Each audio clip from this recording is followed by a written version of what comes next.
lubricant needs with propane at selected locations Monday to Friday.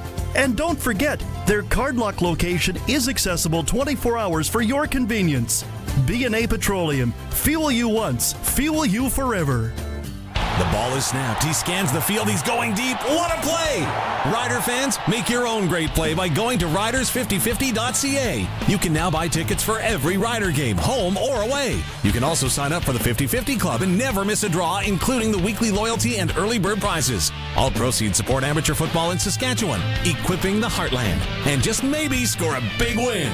Get your tickets today at riders5050.ca and go Riders! Riders 50/50 is presented by ISC.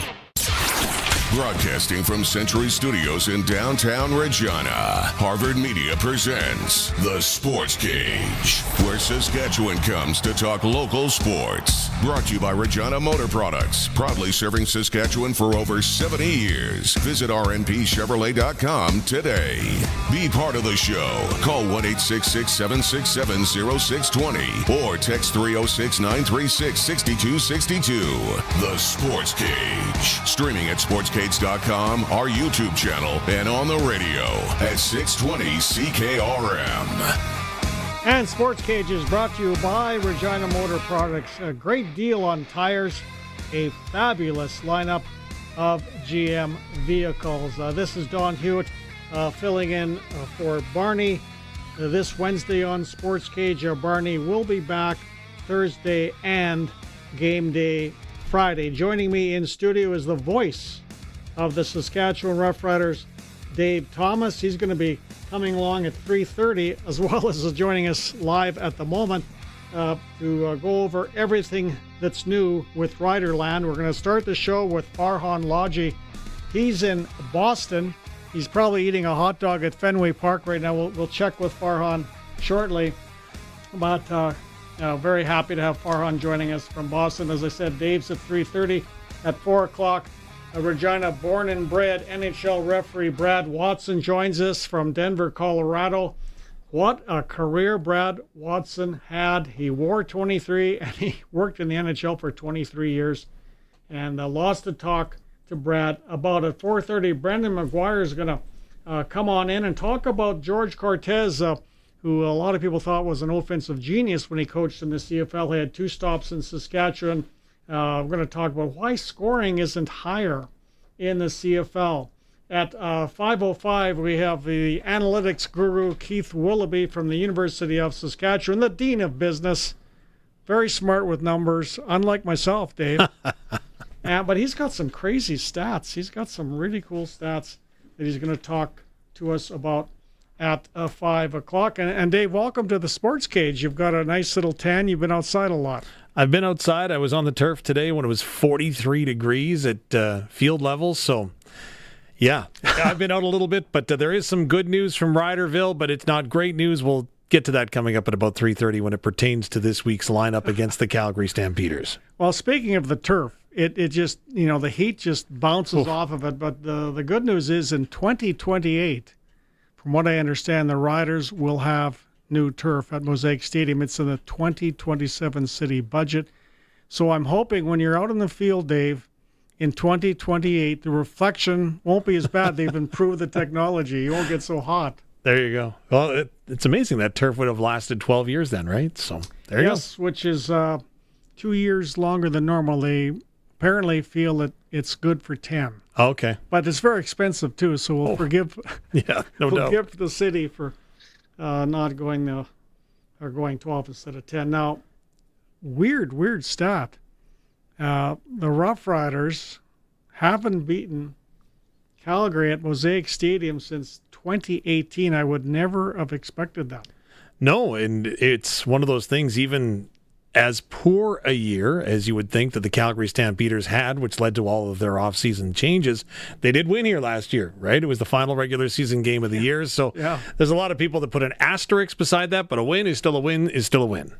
Right, and the Riders, I would say, weren't overly interested in that game. Is that fair to say? Or well, you've heard of declining a penalty. If you could have declined a game, there is a possibility that the Riders would have done that is, of course, just about a half hour before the game, the gust of wind in Montreal allowed the Winnipeg Blue Bombers to clinch the first spot in the West Division, making the game virtually meaningless because the Riders were going to be locked in second place no matter what happened. So the Riders went ahead and they made some adjustments. Jack Cohn got a lot of playing time in that football game, you'll recall. Shea Patterson started. So, yeah. Right.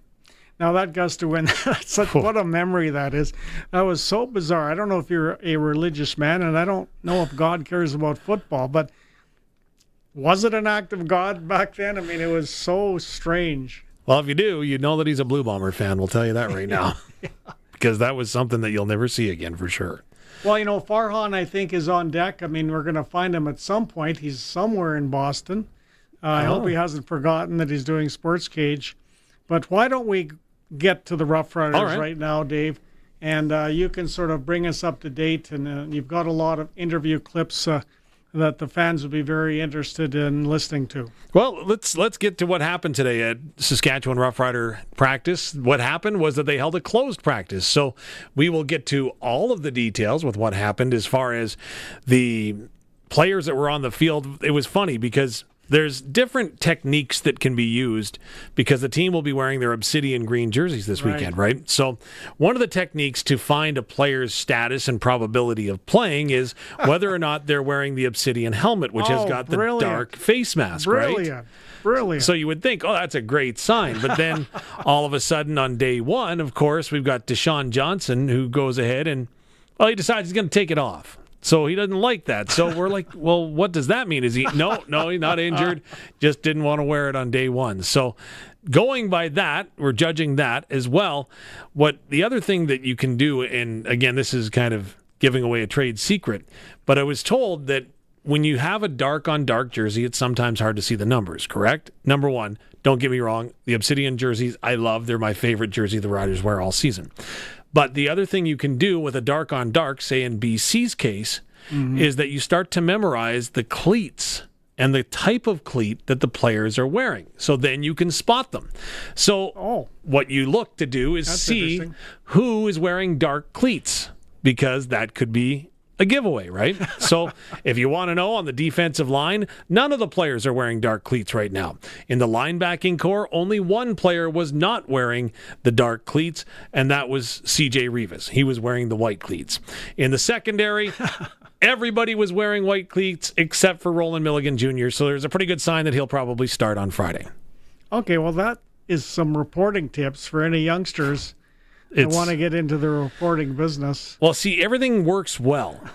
The only problem is with that is that what happened last year was that the Riders in the first game predominantly wore their regular cleats. So, for example, Kean Schaefer-Baker wore his neon green cleats. Great.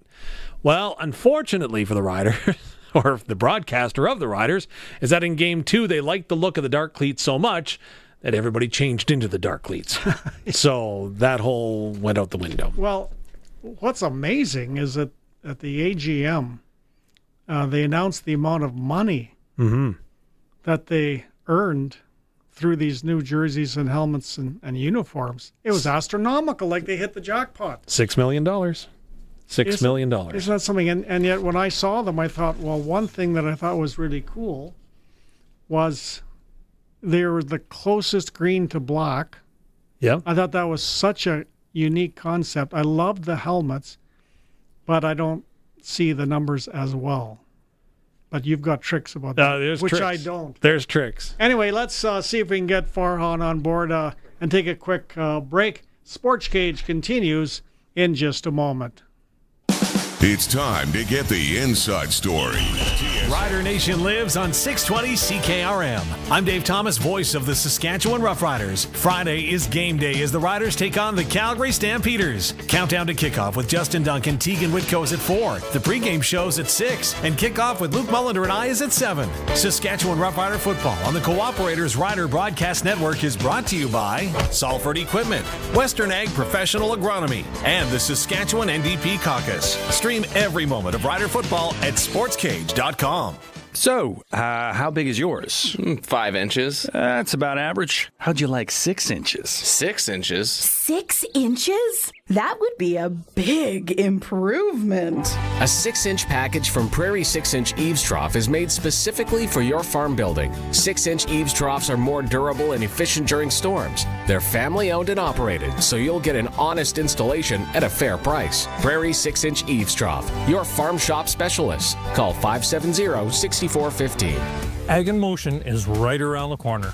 Livestock producers like me have so much to experience at the show, with demonstrations from so many livestock agriculture businesses. This year, we're excited to showcase the next generation with our new Junior Cattle Show. Open to juniors under 21, this event features classes in showmanship, prospect steers, and much more. Join us near Langham, Saskatchewan on July 15th to 17th. Get your tickets online at aginmotion.ca. Did you know over 1.3 million homeowners call on Reliance for their water heater needs? With over 140,000 5-star online reviews and over 60 years experience, you could say Reliance Heath are water heater experts. Switch to Reliance Heath today. They'll give you $200 plus standard installation is included. For all your hot water needs, Call on Reliance. Visit waterheaterrentals.com for details. Terms and conditions apply. If you've got a Steelcraft garage door, you've got a door with parts manufactured and assembled right here in Canada. A door with better insulation and seal, plus a warranty you're probably never going to use. Combined with a LiftMaster opener, it's the right choice. And if you don't have a Steelcraft garage door, you should get one. And a LiftMaster opener. 100% made by Canadians for Canadians. Steady, tariff-free pricing and great quality, no matter what. Steelcraft door, Steelcraft door, Steelcraft door. We offer more. Let there be light. Introducing Green Frog Canada. Did someone say Green Frog? Not that Green Frog. Green Frog Solar Systems. Great for communities, small towns, city parks, and bike trails. As you walk along the path, the light brightens, then dims as you walk away, saving energy and allows you to see further. Proven to work in Saskatchewan weather and dark sky compliant. Federal grant is available. Turns out it is easy being green. GreenFrogCanada.ca, a division of Metal Man. You think, we do. This summer, find your rhythm where the prairie meets the hills. It's the Big Flat Folk Festival, July 11th and 12th in the heart of the Southwest, East End, Saskatchewan, featuring Corb Lund. Family reunions is gonna be a good one. 2 full days of live folk, roots, and bluegrass with artists from across the West, plus food trucks, local art, and camping under the stars. Big Flat Folk Festival, small town, big sound. Get your tickets at bigflatfolkfest.ca. This is Sportscage. Watch our live stream at sportscage.com and on the radio at 620 CKRM.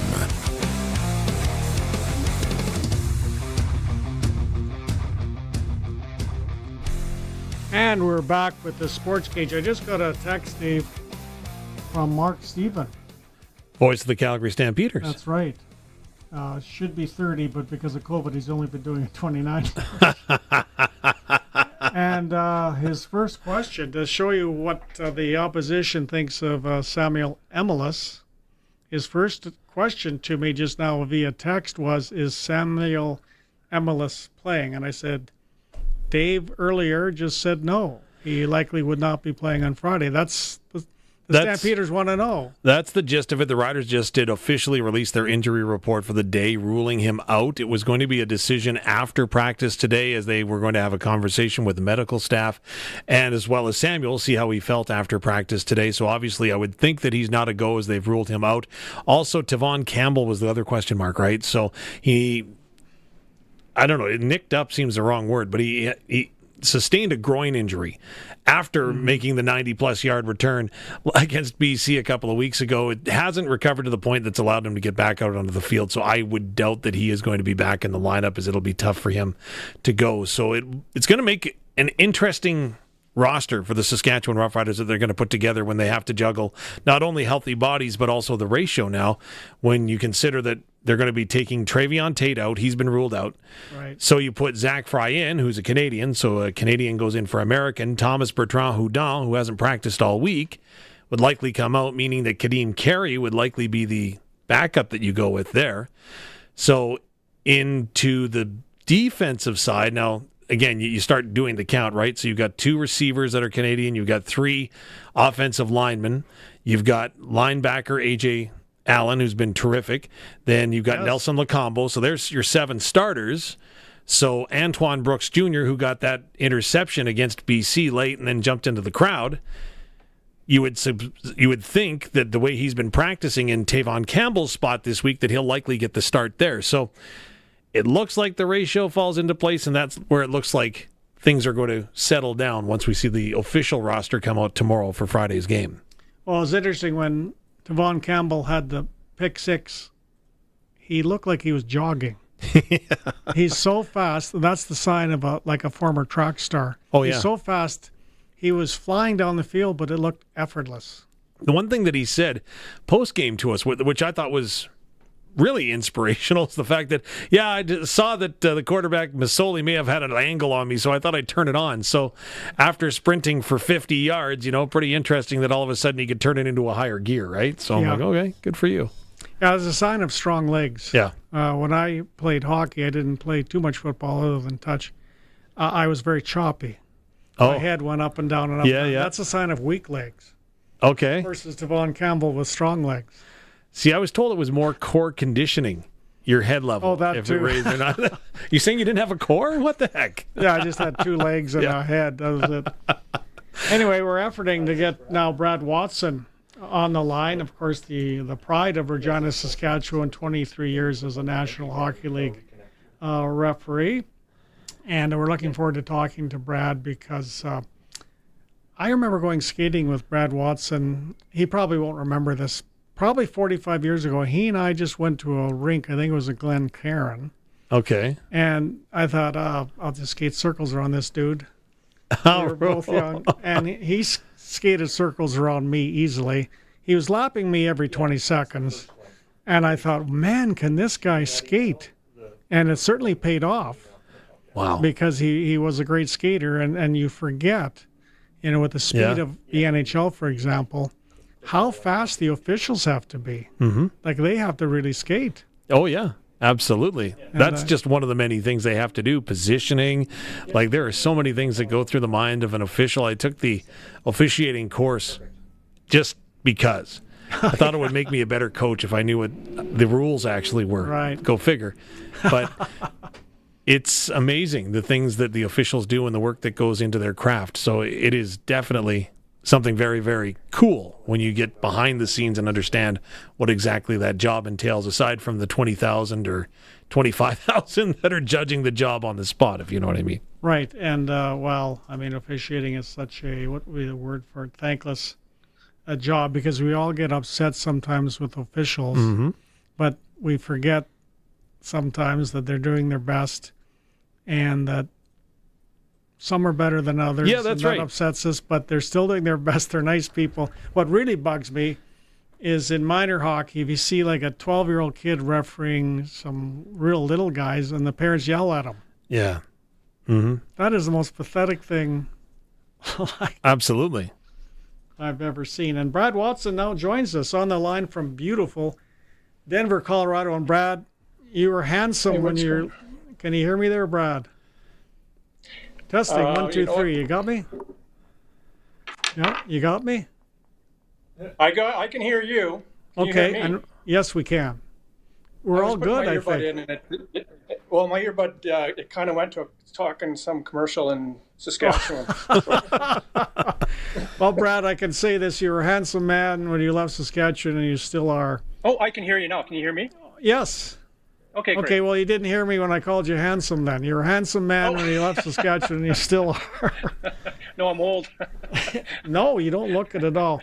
And it's interesting. Well, we'll just do a little quick rundown on your career. You actually were an employee of the NHL from 1993 to 2019. They did things differently then, but that's how long you worked for the league. 23 in the NHL. You started refereeing in minor hockey at the age of 16. The NHL already noticed you way back in 1989, which is incredible. You went through the leagues, including the SJHL and Western Hockey League. 2 Memorial Cups, 2 World Juniors, Vancouver Olympics. You did 4 stadium games, a World Cup. You refereed 1,393 NHL games, 214 playoff games, including 8 years working in the Stanley Cup final.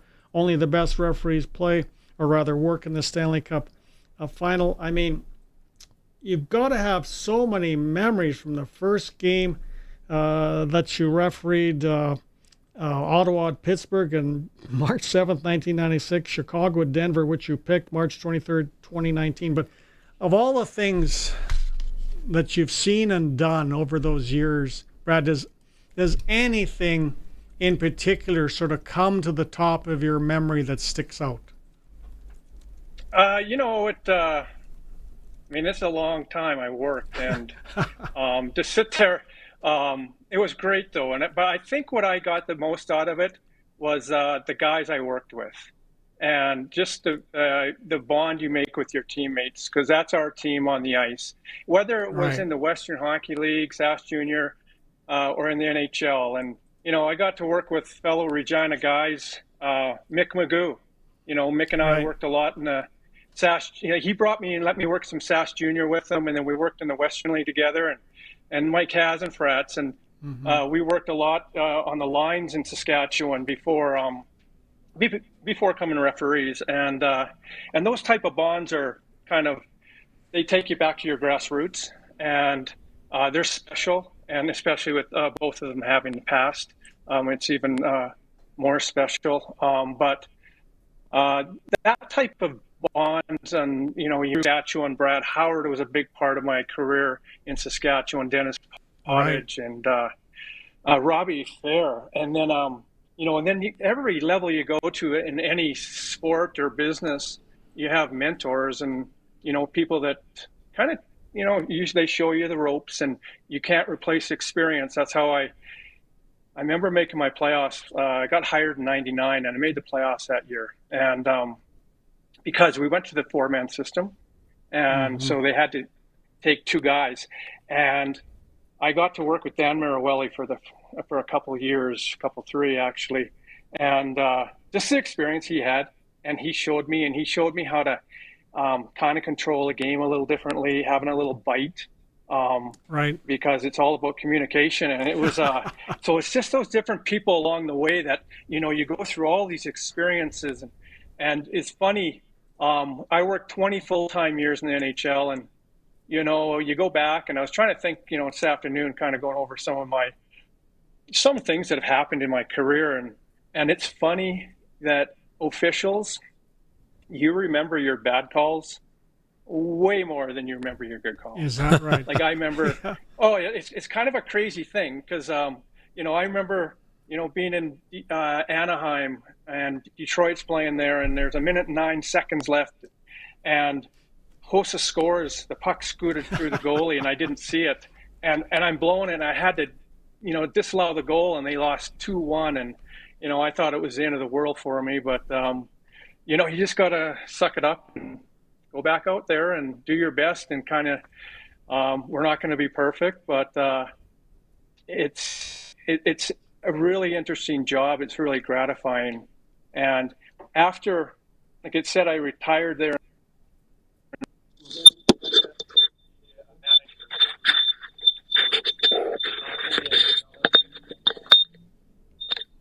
We just lost you just about 10 seconds ago, Brad. We just lost you, if you can hear me. Those AirPods, I tell you. Wireless AirPods. It's interesting when you go back in time and you look right now at the National Hockey League, and you've heard, and I'm going to ask Brad this when he comes back, is that you've heard of 6 degrees of separation. Brad's back. 6 degrees of separation. And I would say, not having statistics to prove it, but you don't have to look much further than that when you look at officials in the NHL that have a tie to Saskatchewan, whether they're from Saskatchewan like you are, or whether they've played, or maybe more so officiated in a local rink in Saskatchewan. What is it that we're doing right to develop officials here? We have a great mentor program. It's Saskatchewan. It's funny. When I was working my amateur hockey, I got an opportunity to go to some the World Juniors. I went to the Izvestia Cup in Russia. And being from Saskatchewan, I always felt I was like one of the leaders because of the hockey we had and the mentorship that the guys, the Dennis Pottages of the Lakes would pass on to you. And they pushed you to strive for the best. And so I always had a lot of confidence coming from Saskatchewan. And we have a great feeder system. We have the Pats, and then we have the Sask Junior, and then it goes into AAA and minor hockey. And there's a stepping stone all along the way. And I think your best officials, I think, conquer each one of those leagues. And it really pays, it shows when we kind of get on the national stage. Just hold on for a sec, Brad. We heard you, but not as well as we'd like to. There we go. There we go. Now we're back. Okay. I must have the bad earbuds. No, I think it's all good. We did hear you, but not as well. I wanted to ask you, when you take a look at the sport of hockey and all that's going on, what's whether it's in the NHL or the other refereeing you did, what is the most emotional thing you ever saw on the ice?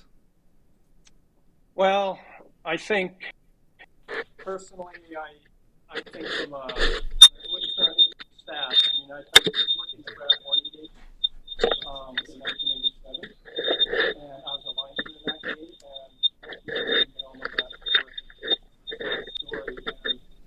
Oh, I guess we're going to have, you know what I would suggest, what do you think, Olsen? Should we just hang up and then call back in to Brad? Is that a good idea? We'll take a quick break. All right. Let's do that. Let's go to a break, Colson, and we'll try to come back and get a few more minutes with Brad. So Sportscage continues in just a moment. Yee-haw! It's the Ram Rodeo at Crestview Chrysler. That's right, folks. We got Ram trucks coming out the wazoo. So we're wrangling prices down with discounts of up to $18,200 buckaroos. Can you believe it? Ram Bighorns going for only $65 and change plus tax, or get 0% financing over 72 months on most models. We also have an impressive selection of cars and SUVs. But the Ram Rodeo's on right now at Crestview Chrysler Dodge Jeep Ram in Regina. Sask Lotteries has over 50 years of winning behind us. And you know what that means? Lots of winning numbers. Numbers like over 1,200 organizations funded and 12,000 plus groups supported. $6 million given away annually in community grants. And the winningest number of all? $1.4 billion given back to the people of Saskatchewan through sport, culture, and recreation. And we're just getting started. Learn more at sasklotteries.ca. Saddle up, Rider Nation. The Back 40 Bash presented by Young's Equipment hits Mosaic Stadium on July 11th at 7 p.m. when the Roughriders face the Stampeders. The fun starts at 4 p.m. with the Coors Light Party in the park and continues with the Honky Tonk halftime performance from Saskatchewan's own Justin LaBrache. The Western Division is heating up and we're bringing the intensity with the return of our Rider Nation alternate uniforms. The perfect look for a matchup like this. So gear up in green and get ready for game day. Wrangle your tickets at riderville.com. Hey Canada, set a reminder and get ready for Tim Hortons Camp Day on Wednesday, July 16th. Buy a coffee, a Camp Day bracelet, or donate on the Tim's app to help build a better future for Canadian youth at participating restaurants in Canada.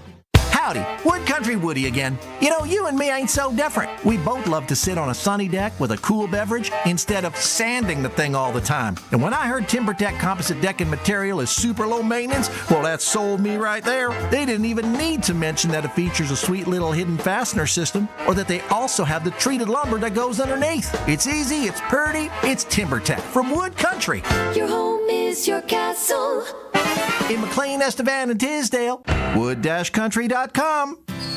If you have a garage door that's running a little rough, you should really have Busy Bee Doors, the garage door specialists, come out and repair it. Or it may need to be replaced altogether. Yeah, just call Busy Bee Doors, the local experts who have been in the business for many, many years, because they can fix or replace any commercial or garage door. Honey, calling Busy Bee. Good idea. Busy Bee Doors, the garage door specialists. This summer, if you're thinking of a new building, think Olympic Buildings. They're engineered from top to bottom to be better than the rest. Strength, solid design, and impressive good looks are all standard on an Olympic farm building. Visit olympic-buildings.ca. Text CKRM 306-936-6262. From skid steers to tents to power tools, anything you need to rent for that summer job is at Prairie Land Rentals. Deal with the owner, 600 Albert Street. Sportscage continues. You can watch our live stream at sportscage.com, on our YouTube channel, and always on the radio. Saskatchewan's voice for local sports, 620 CKRM. And Don Hewitt back with Sportscage along with the voice of the Saskatchewan Roughriders, Dave Thomas. And Brad, I'd like to put in a request because of all the problems we've had. Can we book you again for this show? Yep. Because we need to hear more of you than we're hearing, unfortunately. I wanted to go back to that question again, the most emotional thing that you ever saw on the ice during your career. I saw, I have it from both spectrums. I was saying, I was working the game in 1987 on lines in Regina. It was against the Warriors, and that's when Brad Horning got hurt. And how, that sad story and how it turned out. And that just, and being a young official, that kind of, it really hits you hard. And in that whole situation, I mean, a great young hockey player. And then, I remember working the 2006 Stanley Cup Final Game 7, and Edmonton lost to Carolina. And I remember leaving the stadium after the arena and down in Raleigh. And, the players, it's probably an hour after the game. And I walked out into the Zamboni entrance where our dressing room was located, and I saw Ryan Smith. And I know how long Ryan had played and how hard he had played in his career, and he was crying. And, you kind of just think it's just all glory, but you just see how it, this game rips people's hearts out at times with just emotion. And you have to, as an official, sometimes you have to understand, what's at stake. And when you make some of these decisions and how it can really affect people. And, so you kind of see a wide range of it. I've got two questions, but I don't know which one to ask. So I'll go with the first one. When it comes to officials, what do they think about instant replay? I'll be honest, when we see the skull cam after every emotional moment in hockey right now where the coaches are looking down, seeing if there's something they can challenge, it drives me as a fan insane. What do the officials think about instant replay, as you would have been on both sides of that, not having it and then having it at your disposal? Yeah, that's a good question. The game, you used to be able to manage the game a little by yourself. And by managing, I mean just understanding where we are in the game. When it's late, are we going to make an impactful call, make sure we're right? But where I think the game has got so fast, and we used to sit there and, you'd miss a check. Let's say you missed a head check. And, and you go, oh, I think I got it right. And the teams would come back, and I always used to say, the fans got to see the replay, the coaches saw the replay, CBC, or they would show the, Hockey Night in Canada would show it, the replay again, then they'd spot shadow it, and then they'd wonder why we missed it. And I'm like, we're the only people, we're making the decisions, and we can't see a replay. And so I think that's where it's actually got better, in the player safety side of it. When you see a player get a headshot and you're not sure, you don't want to guess, but you know what? Let's go look at it and make the better call. Because what it does is it settles the team that's mad because of the hit. And so if you come back with a penalty or no penalty, it appeases, well, they're not both going to be happy, but at least it settles the game down. The one team that we missed the hit on, they are going to put a seed in your head all the time for the rest of it. It might be 40 minutes left. And that's mentally grinding. But now you take away that. We all look at it and we come back and we go, this is what we saw. This is the best call, whether it's a penalty or not. And then it kind of resets the game. Plus, where I am now kind of coaching officials, we have a lot of young guys who haven't experienced a lot of that stuff, that kind of the game when it used to be really rough. So it resets them too. And so I think replay is good for the game. I'm not a big fan of offside replay, but it is what it is. We can't put that genie back in the bottle. Okay, one last question, Brad. Over your career, and you'll probably have to be diplomatic on this answer, but have you ever been told to change your refereeing style, be it from the regular season to the playoffs or later in the playoffs as the next round begins? Is that ever discussed because the owners or the commissioner want a certain style depending on the circumstance of a game? Well, I can honestly say Gary Bettman, we have a conference call at the start of the playoffs with all the officials, and he stresses, do not change the standard. It may seem like we change it, or some guys change it, but we don't. I'm fortunate enough now I get to run a series, and what that means is I go talk to the coaches and GMs before the series starts and before the next game. And my message right at the start is our guys are going to call the standard, we're going to try to enforce it like the regular season. But if they're not sure, I don't want them guessing, because I'd rather have a missed call than a soft call that's going to, could result in a goal, and then it just kills the flow of the game and that. And you know what? They both sides always agree. Brad Watson, one of the best referees to ever don skates in the National Hockey League. We could do a 3-hour show with Brad, don't you think, Dave? But absolutely. We're going to try to get you back on at some point, Brad, because of our technical difficulties. But some of the insight you shared was very, very interesting. So we're going to see you again on Sportscage, and we wish you a good rest of the day in Denver. Sportscage continues in just a moment. 620 CKRM is your home to country's greatest hits and the 90s at 9. 1 full hour featuring the biggest hits of the 90s. Garth, Reba, Alan, Shania, George, and so much more. No cassette tape or CDs required, and 90s mullets are optional. 90s at 9 for the town of Wolseley and the voice of Saskatchewan. 620 CKRM. Hey, let's hit up Pump Jack's Cathedral. Pump? You talking about my basketball shoes? No, Pump Jack's Cathedral. Who? Pump Jack's Cathedral Saloon and Steakhouse. They're open now. They've got a large selection of local draft and food and drink specials. Kids are allowed until 8. There's live entertainment every weekend. Let's go. I'm pumped. On the corner of Albert and 13th, Pump Jack's Cathedral Saloon and Steakhouse. Come early, stay late. The place where friends meet.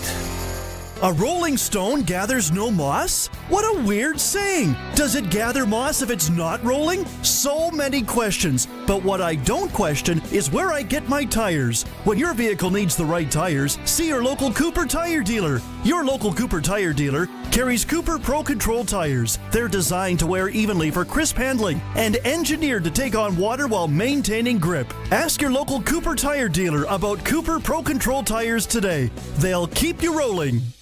The ball is snapped. He scans the field. He's going deep. What a play! Rider fans, make your own great play by going to riders5050.ca. You can now buy tickets for every Rider game, home or away. You can also sign up for the 50/50 Club and never miss a draw, including the weekly loyalty and early bird prizes. All proceeds support amateur football in Saskatchewan, equipping the heartland, and just maybe score a big win. Get your tickets today at riders5050.ca and go Riders! Riders 50/50 is presented by ISC. Hello? Is there anybody that could help me with some lumber for some projects this summer? If you find yourself needing assistance but talking to nobody, then you're definitely not at Freeze Tallman, where they even know you by name. You're not just a number. They'll answer all your questions if you have a decking, railing, or fencing job on the horizon this year. They'll even deliver. Shop local. Freeze Tallman in Regina and Fort Capel. Freeze Tallman.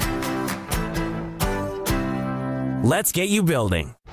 Sportscage is live streaming from our Century Studios in downtown Regina. Watch now at sportscage.com and our YouTube channel. Be part of the show by texting 306-936-6262. 620 CKRM. And it's Don Hewitt back with Sportscage, filling in for Barney, who will be back tomorrow in studio, the voice of the Saskatchewan Roughriders, Dave Thomas. I'm going to throw it over to Dave and let him take over the show because he needs to tell us what the heck's going on down at Mosaic Stadium.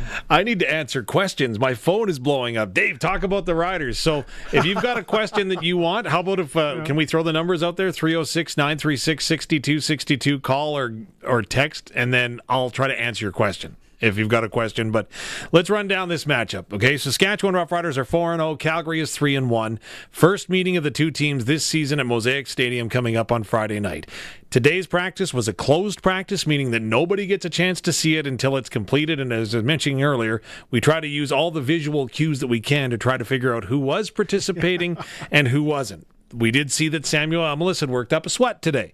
But then again, it was 40-some degrees on the turf. So, again, that's not a great sign. But we did notice that Tavon Campbell likely didn't take part. So following the practice, I caught up with Coach Mace, and foremost in my mind was whether or not we would see that cornerback Tavon Campbell, who's got interceptions in back-to-back games, whether we would see him back on the field here on Friday night. TC, it might be a little bit tough for him, but it's nothing serious, but just maybe this week might be tough. Now, he sustained a groin injury is what it was. So it was after he returned the interception for a touchdown, but it was in a coverage play where you may recall that he actually went off the field, and he tried to come back and just didn't go. So obviously something is tweaked there. When you're talking muscle strain, you have to make sure that you take care of it appropriately, because very quickly it can become worse than what it was. So Tavon Campbell is likely going to be out when it comes to the starting lineup on Friday against the Calgary Stampeders, which might be music to their ears because the Stamps coming in have the second best passing defense and seventh best passing offense. So what I'm getting at here is that their seventh best passing offense is already going to be inhibited because Reggie Begelton is not going to be in the lineup. He is on the long-term injured list in Calgary with a broken leg. Clark Barnes, who scored a touchdown for them last week, also was shaken up on that same play and hasn't practiced this week. So one less defensive back, the caliber of Tavon Campbell, might be music to the Stamps' ears. Now, when it comes to this matchup, though, of course, the winner is going to get a pretty big leg up in the West. If you look at the way the West is broken down thus far, BC and Winnipeg have already played their games together, right? So their season series is done. Winnipeg has won that 2-0. And yes, we are only in week 6 of the CFL season. I did not design the schedule, so ask me no questions. But with the Stamps and the Riders only playing twice this year, this game is going to have some added magnitude. So I asked Coach Mace if this week, being week 6 of the CFL season, was any more important, given the fact with the records of the teams, and this is only one of 2 meetings against the Stamps. All the games are important, man. We know how this league goes. Depending on what happened in week 6 might determine what happens at the end of the year, right? So we treat each one the same, truthfully, and I know what the makeup is of the game, just with the 2 teams' records. But, we're approaching this one like we did the last 4. So we've talked about the Calgary offense against the Saskatchewan defense. Again, the Riders giving up the 4th most points per game in the Canadian Football League this season. But if you look conversely at the Riders offense, number 1 when it comes to points per game this season. Calgary, by the way, has given up the fewest points this season, averaging just 20, and they haven't given up a touchdown in the first 3 quarters of a game yet this season. So it's going to be a work in progress, and a lot of that work is going to come down to the Riders' offensive line. The Riders lead the league in rushing yardage per game, 138.5 yards to be exact, in the rushing yards that they put up there. And a lot of that has to do, of course, with the offense. Despite the injuries that we had in training camp with Sean McEwen and Philippe Gagnon going down early, the Riders have been able to put it together. Peyton Collins came in, started at left tackle when Jacob Brammer was out. He got nicked up, but he performed very, very well and isn't on the 6th game. So that gives me some hope that we could see him back this season. However, we did learn that Travion Tate was nicked up last week, has been in a sling all week this week, and is likely going to go on the long-term injured list, and we'll have to see whether or not he can battle back. So Zach Fry, who took his place in the game against BC, will get the start at left guard this week. So if you line them all up, left tackle to left guard, once again, you're going to start with, who's our left tackle? Oh, we got Daniel Johnson. Sorry. He's a great... Just a great find. Absolutely. Great Canadian, right? Right. So next to him will be Zach Fry. Then you've got Logan Ferlin. Next to him will be Jacob Brammer. And then, of course, Jamarcus Hardrick. So they've only given up 5 sacks all season this year. Remember when the times weren't quite that, well, you know what I mean. But saying that, right, so I talked to Coach Mace a little bit about the offensive line, because the offensive line, they actually came back early from their bye week to get together and start watching film and prepare. Wow. And if this is sounding like a rerun, that's what they did, of course, going into training camp this year. They came into Regina early to get to work together. So I asked Coach Mace a little bit about how much accountability that offensive line has taken, and how much of that load that they're taking upon themselves to make sure that they're prepared and the best that they can be. You speak to those O-linemen, it's... Man, they do so much. They got together and we're watching film before training camp started. They made it to make sure that they got in to meet up together, do their own thing. They hang out and have separate meetings outside of what the requirements are. They hang out off the field. So definitely, at the end of the day, a coach, we can only do so much. Players win the games, man, and they're linking up together out there. So always hats off to those guys. And, of course, we've given a lot of props, right, in respect to offensive line coach Edwin Harrison, who's done a terrific job, who he is called Coy by the rest of his coaching staff. Coach of the Year, right? So just a nickname. And, again, it's well-deserved, right? So he works with these guys, and they've come about and done it the right way, which sets a tone for the entire team. So... With the standard being the standard, you often hear Coach talk about that, right? Coach Mace says, we have a standard and we hold everyone to that standard. So the question I asked him as a follow-up was then, who's got a higher standard, the offensive linemen themselves or the coaches for the offensive linemen? Just in totality of what we're looking for, how you attack each rep, whether it's in a team setting or an individual, certainly those are things that we try to drive home. And Coy keeps them... He keeps that standard every single rep. Even in Indy, you watch how hard those two, Logan and Yosh, are going in their reps. If you're a younger guy, you can't take a play off, right? So they set the standard, no question, and you love it because they're just looking to get better with each rep. All right, so there you go. A lot of love for the offensive line, rightfully so, and a fun stat for you. And again. Clearly that I have too much time on my hands, but I went and backed up Rob Vanstone's thoughts because he went and added it up. And so then I had to go back and double check. Why I ever have to double check Rob Vanstone is mystery to me too. But that's right. Get this, Jamarcus Hardrick since 2019 on teams that he has played for when he has started, his team is 59-12. Wow. That's 6 years, right? So that's 2 losses a year essentially when he's starting, right? Like that shows you the caliber of athlete that he is, but it also shows you what he brings to this group. So the offensive line is going to be big on Friday night, and again, that's what we talked about primarily today. Well, I got a bulletin for Tommy Stevens on quarterback sneaks. Run right over the big man because it's a gimme. Well, it is. He tried to run left once and got stopped. You know what? Nothing against the left side of the line. Want to get into a rabbit hole? Again, 3 times this season, Tommy Stevens has gone to the left. And all 3 times he's gone to the left, he's either scored a touchdown or he has been able to get the first down by more than 2 yards. Wow. But I would still, if I'm him, go to the right. But that's why they pay you the big bucks. No. That's why I'm not getting paid the big bucks. That's why my wife feels like a widow some days. 14 former Stamps are now Riders. 14 former Riders are now Stamps. Let's talk about the former Stamps who are now Riders. Head coach Corey Mace, offensive coordinator Mark Mueller, Edwin Harrison, who you just talked about, Marquay McDaniels, who is a star in Calgary now, Saskatchewan's receivers coach, Joshua Bell, of course, an outstanding player in Calgary now, our defensive backs coach and pass game coordinator. The players, Micah Johnson, Jake Mayer, Mike Rose, Tommy Stevens, Trevon Tate, Jameer Thurman, Sean McEwen, Sean Bain Jr., and Kadeem Carey. On the other side, 14 former Riders now Stamps. John Hofnagel, of course, their special advisor. Craig Dickinson, former Rider head coach. He's with their special teams. Baron Miles, Marcus Howell, Marcus Klund, all coaches in Calgary that at one time were here. And Colton Humchuk, who he'll know everything that Saskatchewan's doing, and he'll be able to pass that on because he was a receiver here last year. Now he's an assistant special teams coach and offensive coach in Calgary. Stamp players that are former Rough Riders: Dave Vernon Adams Jr., Miles Brown, Tevin Jones, Derek Moncrief, Godfrey Oneka, Micah Tights, Damon Webb, Gary Johnson Jr. Now, how can that happen? You've got 28 dudes.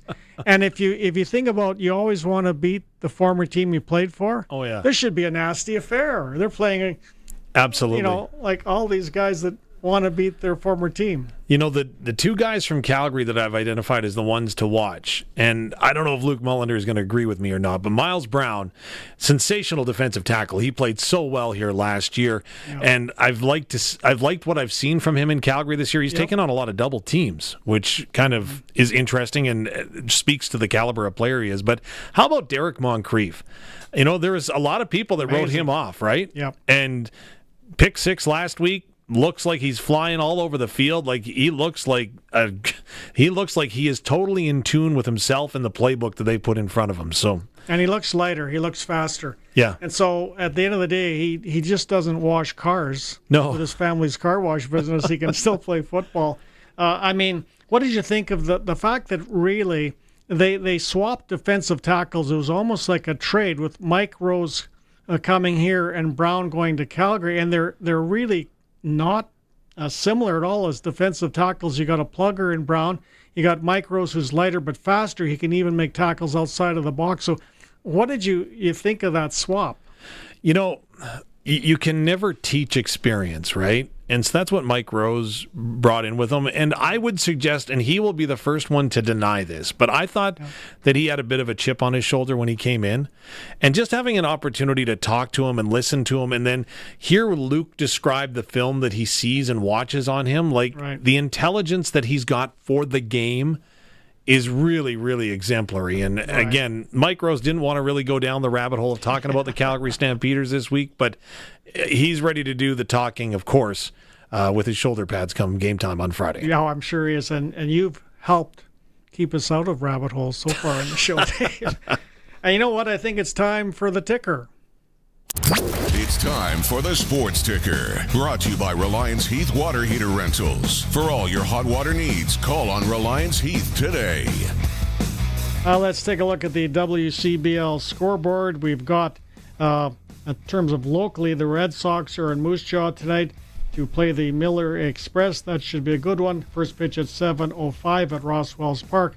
And the hardest working team in the league, the Weyburn Beavers, because two reasons they work hard. Number one, they're named the Beavers. Yep. And number two, that's your hometown, so props. They want to do well for you. Yeah, fair enough. Don't know. Weyburn Beavers are in Medicine Hat to play the Mavericks. The ticker brought to you by Reliance Heath Water Heater Rentals, keeping you in hot and soft water. Call on Reliance. Sportscage will continue in just a moment. This is 620 CKRM Regina, the voice of Saskatchewan, a Harvard media station, streaming everywhere at 620ckrm.com.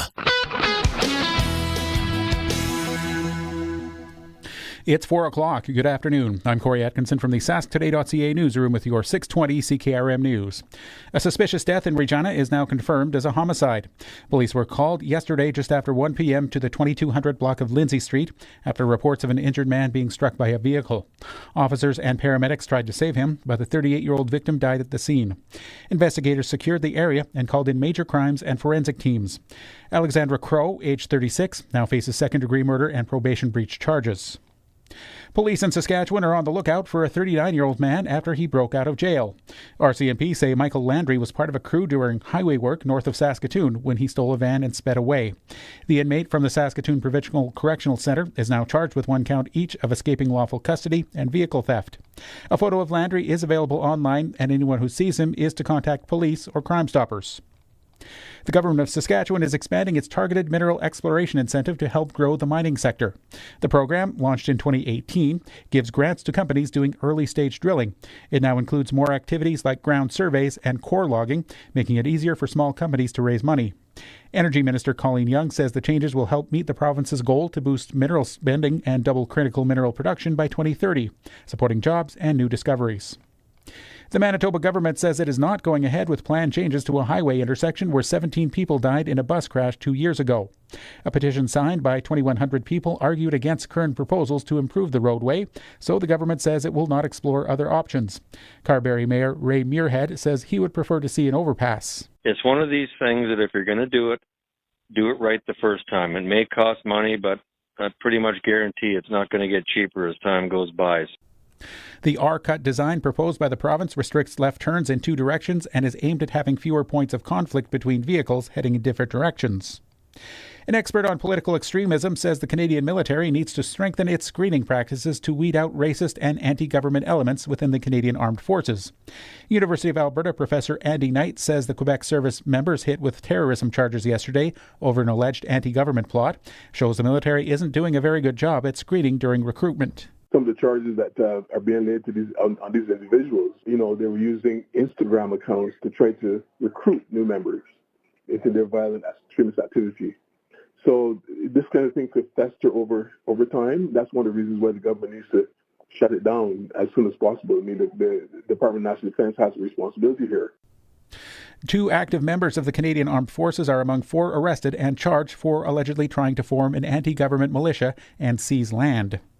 That was your 620 CKRM News. Read more stories from around your community and around the province at sasktoday.ca and 620ckrm.com.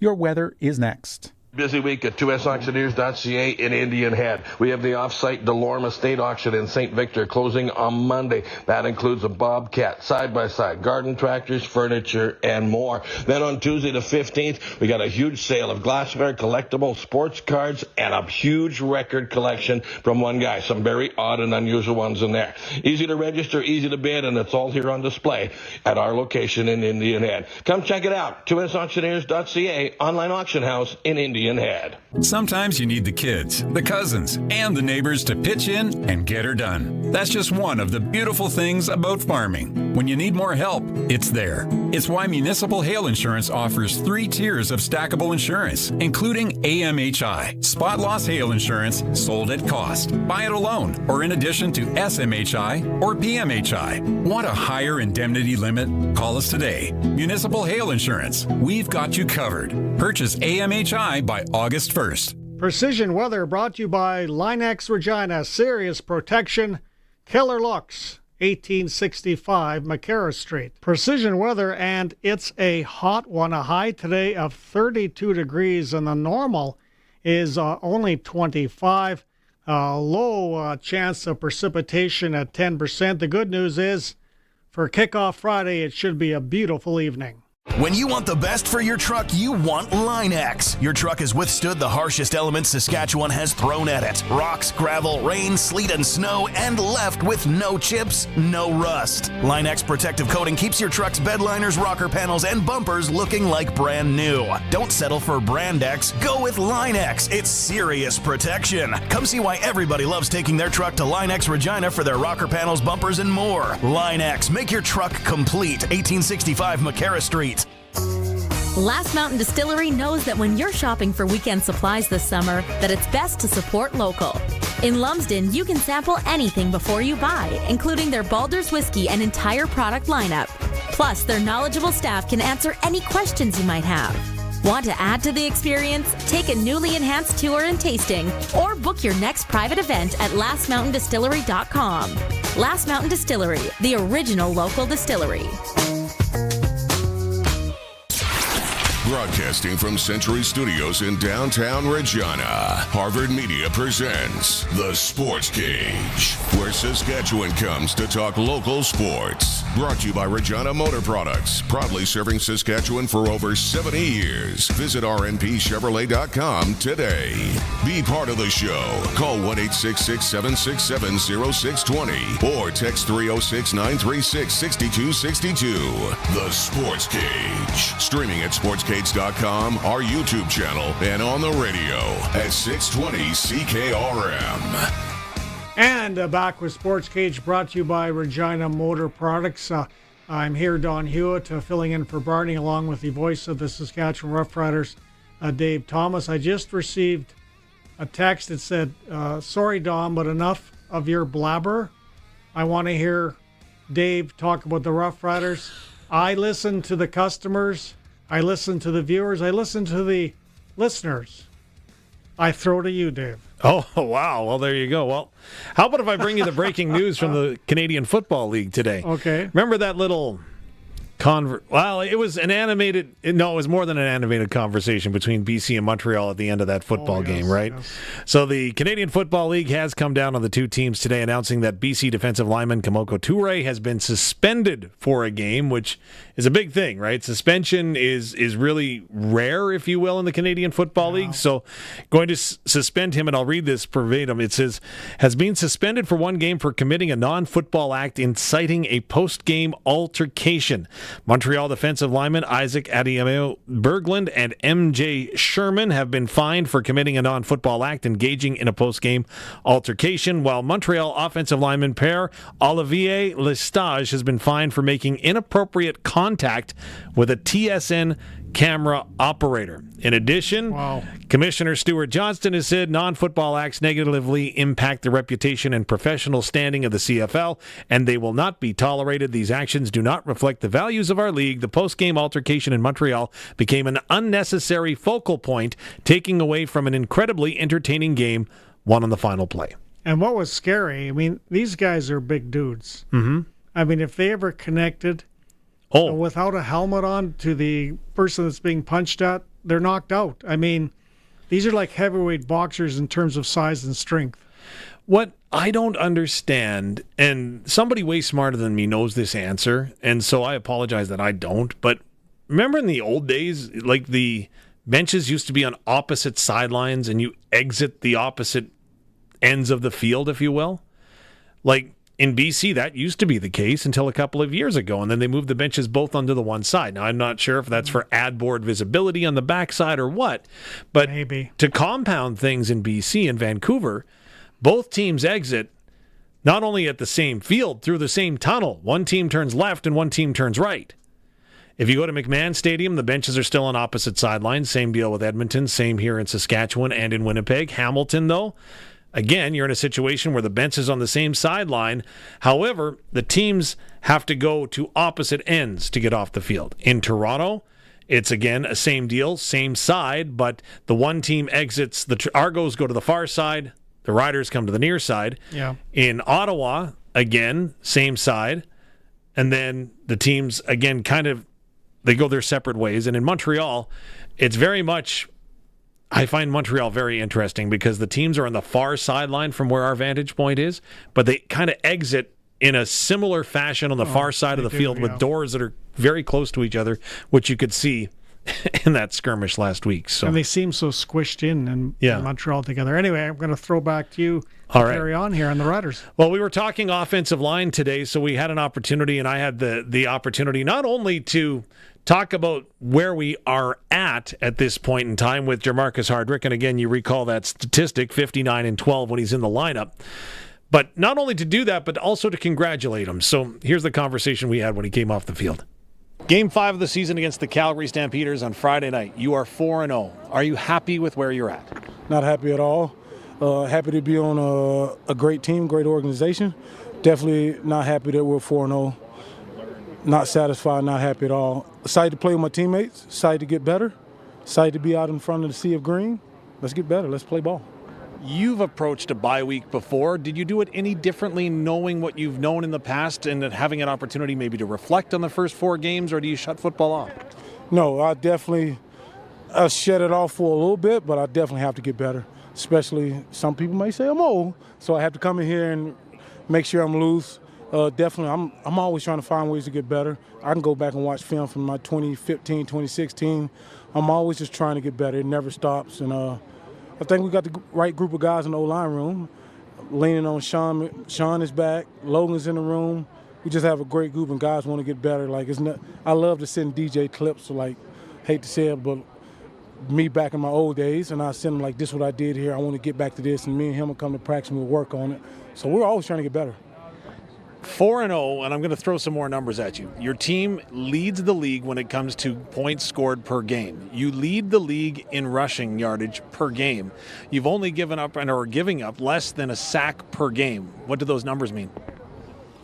Meaning we have each other back. I'm not going to get too much in stats. Meaning we have each other back. Meaning the quarterback's helping us out, because I definitely have lost some reps this year.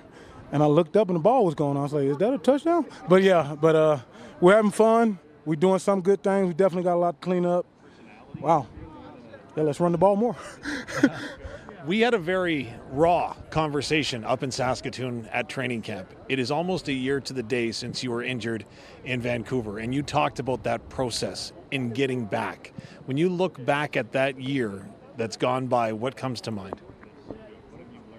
How much I missed it, just the work I put in, and how much, man, I leaned on my teammates, my trainers, and my coaches, my wife. Just for 2 months, I couldn't do nothing with my leg. My wife had to get me off the bed. She had to put me in the bathroom. She was already like my superwoman, but that really showed me, like, she had to scrap me up. For literally 2 months, my leg was locked. She had to put me on the toilet. She had to get me out the bed. She had to put me in the truck. And that just showed me, like, even more, like, I got to get back. But being here when I was hurt and watching the guys practice, just watching individual, like, I missed that stuff so much. So won't be perfect, but every day, usually when we go individual drill, I'm trying to run over there, because I remember the time I couldn't run over there. So that's why at practice I'm probably running around like a dog, because of the time I was on crutches and I couldn't.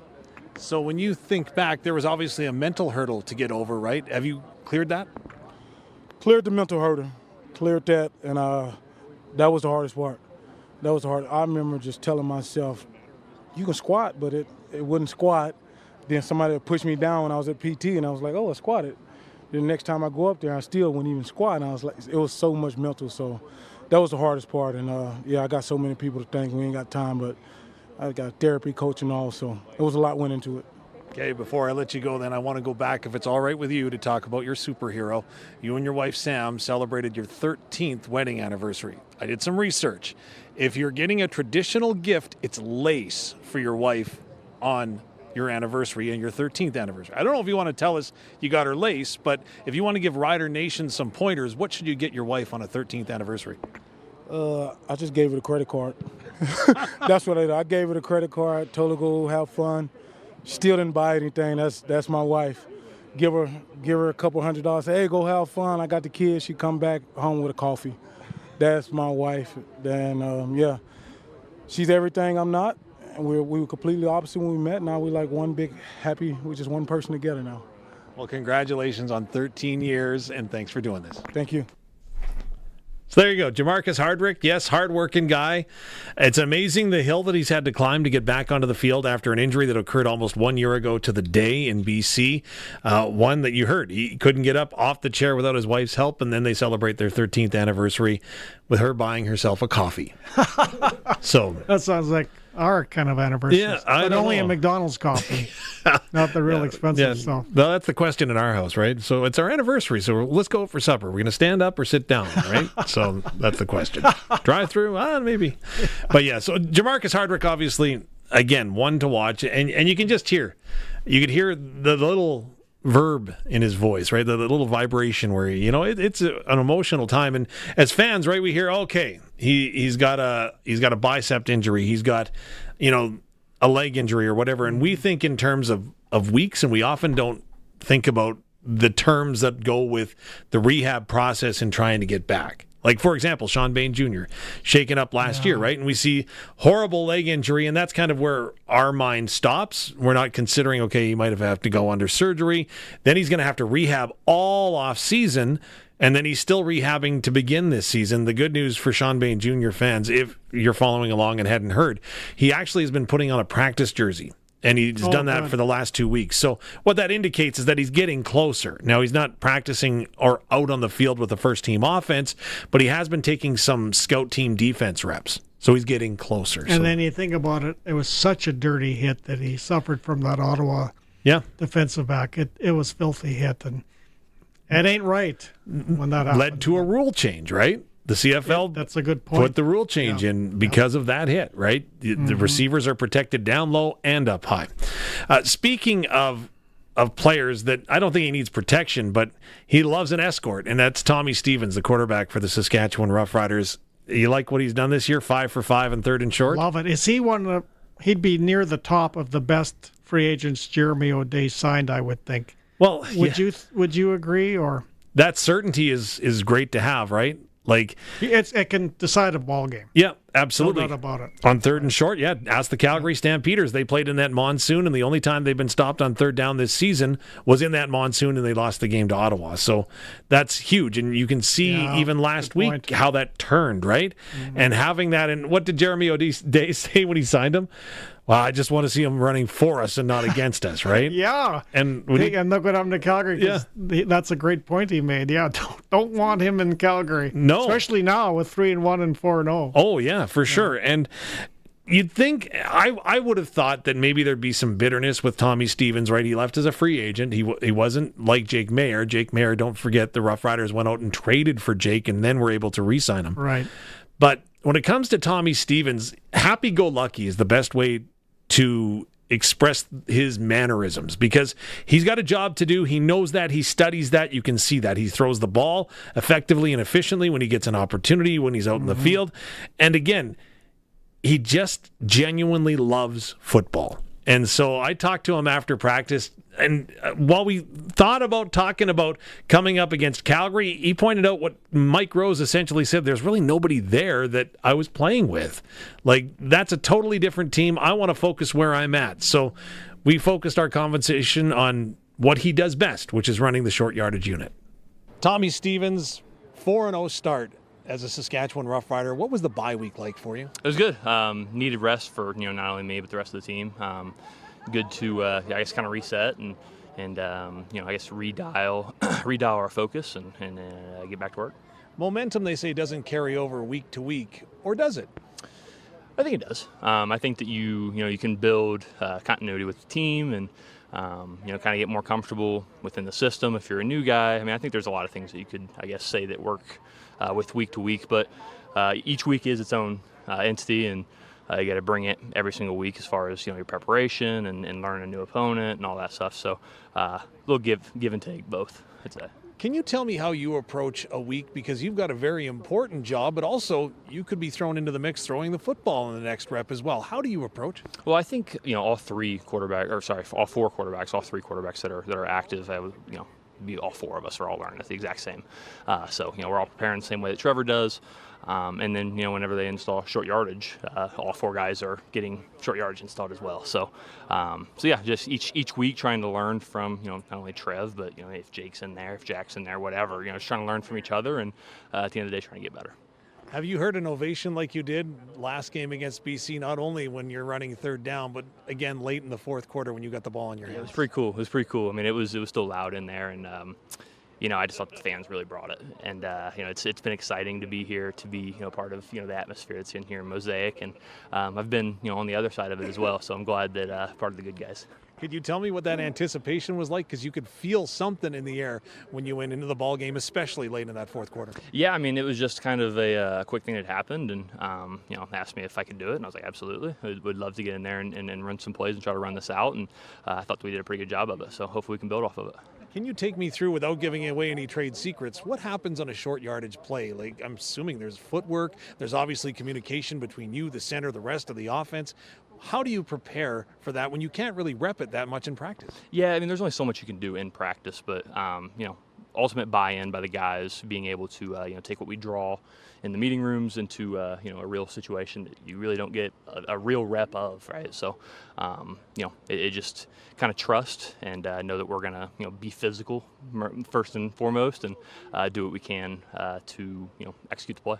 Certainly 4 weeks in, Rider Nation's got trust in number 17. Thanks for doing this. Yeah, I got trust in them. I love it here, man. There you go, Tommy Stevens, first-year Saskatchewan Roughrider. Of course, if you look at the numbers, he's compiled them, and he's over 97% efficient when it comes to converting on short down situations. So, you know obviously, what that's called? No. It's called 6'4", 245. Well and said. how do you stop a guy that's that size and is outweighing linebackers and defensive backs that are coming in to try to hit him? Oh, but his athleticism too, right? Like, you've seen him. And he's stiff-arming guys. That 19-yard run in Toronto, that lifted the whole bench up. And he's very quick off the snap. Yeah. Like, he's don't discount his quickness as to where he's going, and he's going quickly. Now, one of the funnest things I would think about being a Rough Rider play-by-play man is the big plays. Mm-hmm. Now, the two that stick out for me is the Campbell pick six, and of course the ultimate Alford winning the game. Yeah. Rather than the game in Toronto. Like, why don't we listen to that clip and then we'll talk about it with how you wanted to call it. Houda and Mario Alford back to return. This one will be taken by Alford right in the middle of the field at his 10, up to the 20, 25, 30, has a seam to the 40, 50, Mario Alford down the sideline. Let's go! Be caught. Two flags. Mario Alford, touchdown, Riders! You got the feeling all game that Mario Alford is that to call something like that, and how do you prepare in case something like that happens, Dave? Okay, so I can tear back and take you behind the scenes on this play. So the Toronto Argonauts march the field on the Saskatchewan Roughriders. So they get down there within 2 points. The Toronto Argonauts have an opportunity to go for two. They make an incredible play on the 2-point convert. We're tied. Right. So there's 23 seconds on the clock. Why that stands out is because there are certain things in Rider lore that are always going to stand out, 23 being Ron Lancaster's number. So 23 seconds, wow, that's pretty interesting. That's going to be something else. Yeah. So the funny part is to take you behind the scenes is that I didn't see the ball actually kicked off. I, at that time, was absolutely convinced that we were going to be going to overtime. So I was scrolling through my notes to find out what the CFL format is for overtime as to whether or not they're going to be taking a commercial break after regulation or not. Okay, to make sure you had your breaks correct. Exactly. Okay. So I didn't see the ball actually kick off. I heard it. So I look up, and now I see Mario get the ball. And I was a little surprised because, like Glenn Suter, who put it so well on the broadcast when he says, "Do you kick it to Mario?" And he says, "No." I did not think that ball was going to go to Mario Alford in my wildest dreams. And so he takes off, and I see him coming up. And the moment that I knew that he was likely going to get away was when Lake Corte Moore was running beside him. And we're going to show it on our stream. So if you get home and watch it on YouTube later, you'll see that Lake Corte Moore is running side by side. And what happens is the defender reached out to grab the ankle of Alford and missed and grabbed Corte Moore's ankle. So that's why Lake fell down on the play. And as soon as that happened and he didn't hit Mario, I'm like, okay, they're going to go. Now, Mario Alford, he's a farmer, right? West Virginia. He used to chase cows. Yeah. That's why he's so fast in the farm. Well, I don't know how fast a cow can... Well, actually, I do know, but we're not going to get into why I know how fast a cow can go. But Mario Alford, I had all these ideas dancing through my mind. So as the return is now going, Luke, as you can hear, is getting more excited. Yeah, he was. Yeah. And the booth that we broadcast out of in Toronto is very, very tight. Like, we're two big guys, and we're elbow to elbow, literally. And so Luke's getting excited, and he's flailing his arms. And so if you hear... That sounds dangerous, by the way. It is, absolutely. I've got the bruise on my ribs to show you. So if you are listening and you can pick up my voice cracks a little bit just as Mario gets into the end zone, that is when Luke hit me right on the rib cage and, again, kind of knocked the wind out of me. And you're so excited, the adrenaline is going, and then the rest is history from there. But that's behind the scenes when Mario Alford runs a ball back 91 yards for a kickoff return touchdown with 23 seconds left on the clock. So here you are looking for where your breaks, your radio breaks, Pay the Bills is coming. Yep. And so it's almost like it took you by surprise. Well, it took everybody by surprise, but you in particular. I saw where Mario lined up, and I thought, well, they're not even going to kick it to him. Like, I thought 23 seconds left, like, they'll probably even try to squib it down the middle of the field. And, again, we've seen Trevor Harris operate that less than 2-minute drill by throwing 3 plays real quick to get into field goal position. So I thought, okay, this is going to be a distinct possibility as to what could happen. But then, like I said, never did I imagine that they would go to Mario. And again, people are way smarter than me. Toronto only had 11 players on the field, so maybe that 11th player made a difference. I don't know. But end of the day, it was like, wow, things are going your way, right? Well, I'm no special teams expert, but when you're missing a man, your lanes are getting screwed up. And I looked at that game as being we won in part because of a Toronto coaching error. And, we could go back to 2009, but we won't. No. In that situation, we won't. We also had Coach Majiri on after that game, which works out, always great to have the special teams coach on after that. The player that they were missing was on the field side. Okay. So it likely wouldn't have had a huge impact, but you can go check out his interview with us because he goes into it a little bit, the call they had, and why he didn't think they would actually squib kick it, because go figure, kicking a football is hard, so squib kicking it's hard as well. But yeah, he was as surprised as we are that they kicked it straight to Alford too, I would say. Oh, yeah. The other part of that interview, Colson, that I remember that I thought was sensational, and again, you can listen to the coaches show. Go to sportscage.com under Saskatchewan Roughriders. It says the Riders Coaches Show, and you'll hear all the coaches talking about the games.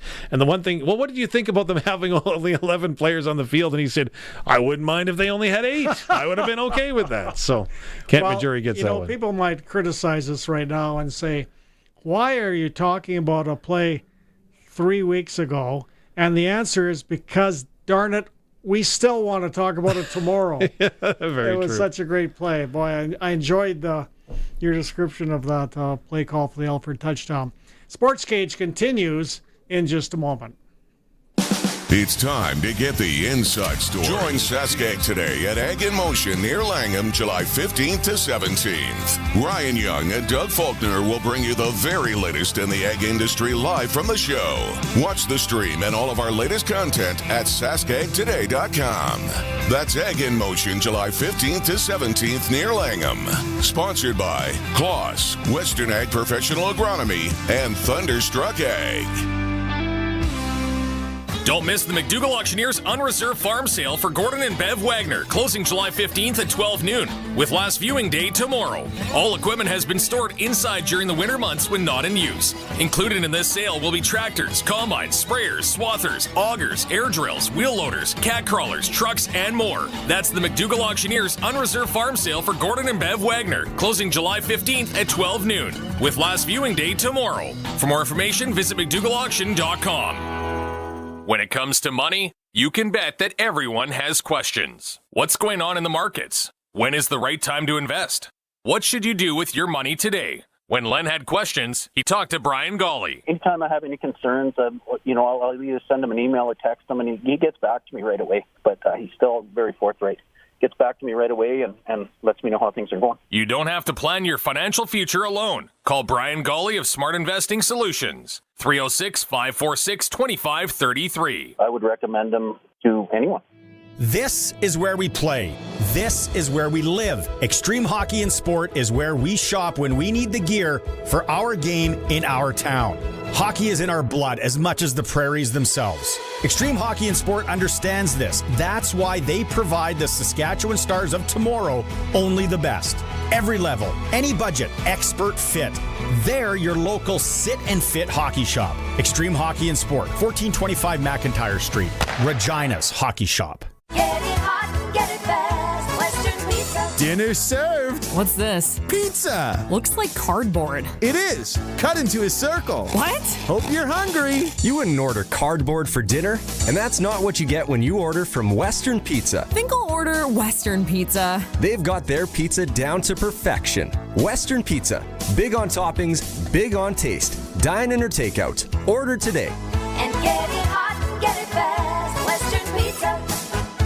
Howdy, Wood Country Woody again. You know, you and me ain't so different. We both love to sit on a sunny deck with a cool beverage instead of sanding the thing all the time. And when I heard TimberTech composite decking material is super low maintenance, well, that sold me right there. They didn't even need to mention that it features a sweet little hidden fastener system or that they also have the treated lumber that goes underneath. It's easy, it's pretty, it's TimberTech from Wood Country. Your home is your castle. In McLean, Estevan, and Tisdale, wood-country.com. Last Mountain Distillery knows that when you're shopping for weekend supplies this summer, that it's best to support local. In Lumsden, you can sample anything before you buy, including their Baldur's whiskey and entire product lineup. Plus, their knowledgeable staff can answer any questions you might have. Want to add to the experience? Take a newly enhanced tour and tasting, or book your next private event at lastmountaindistillery.com.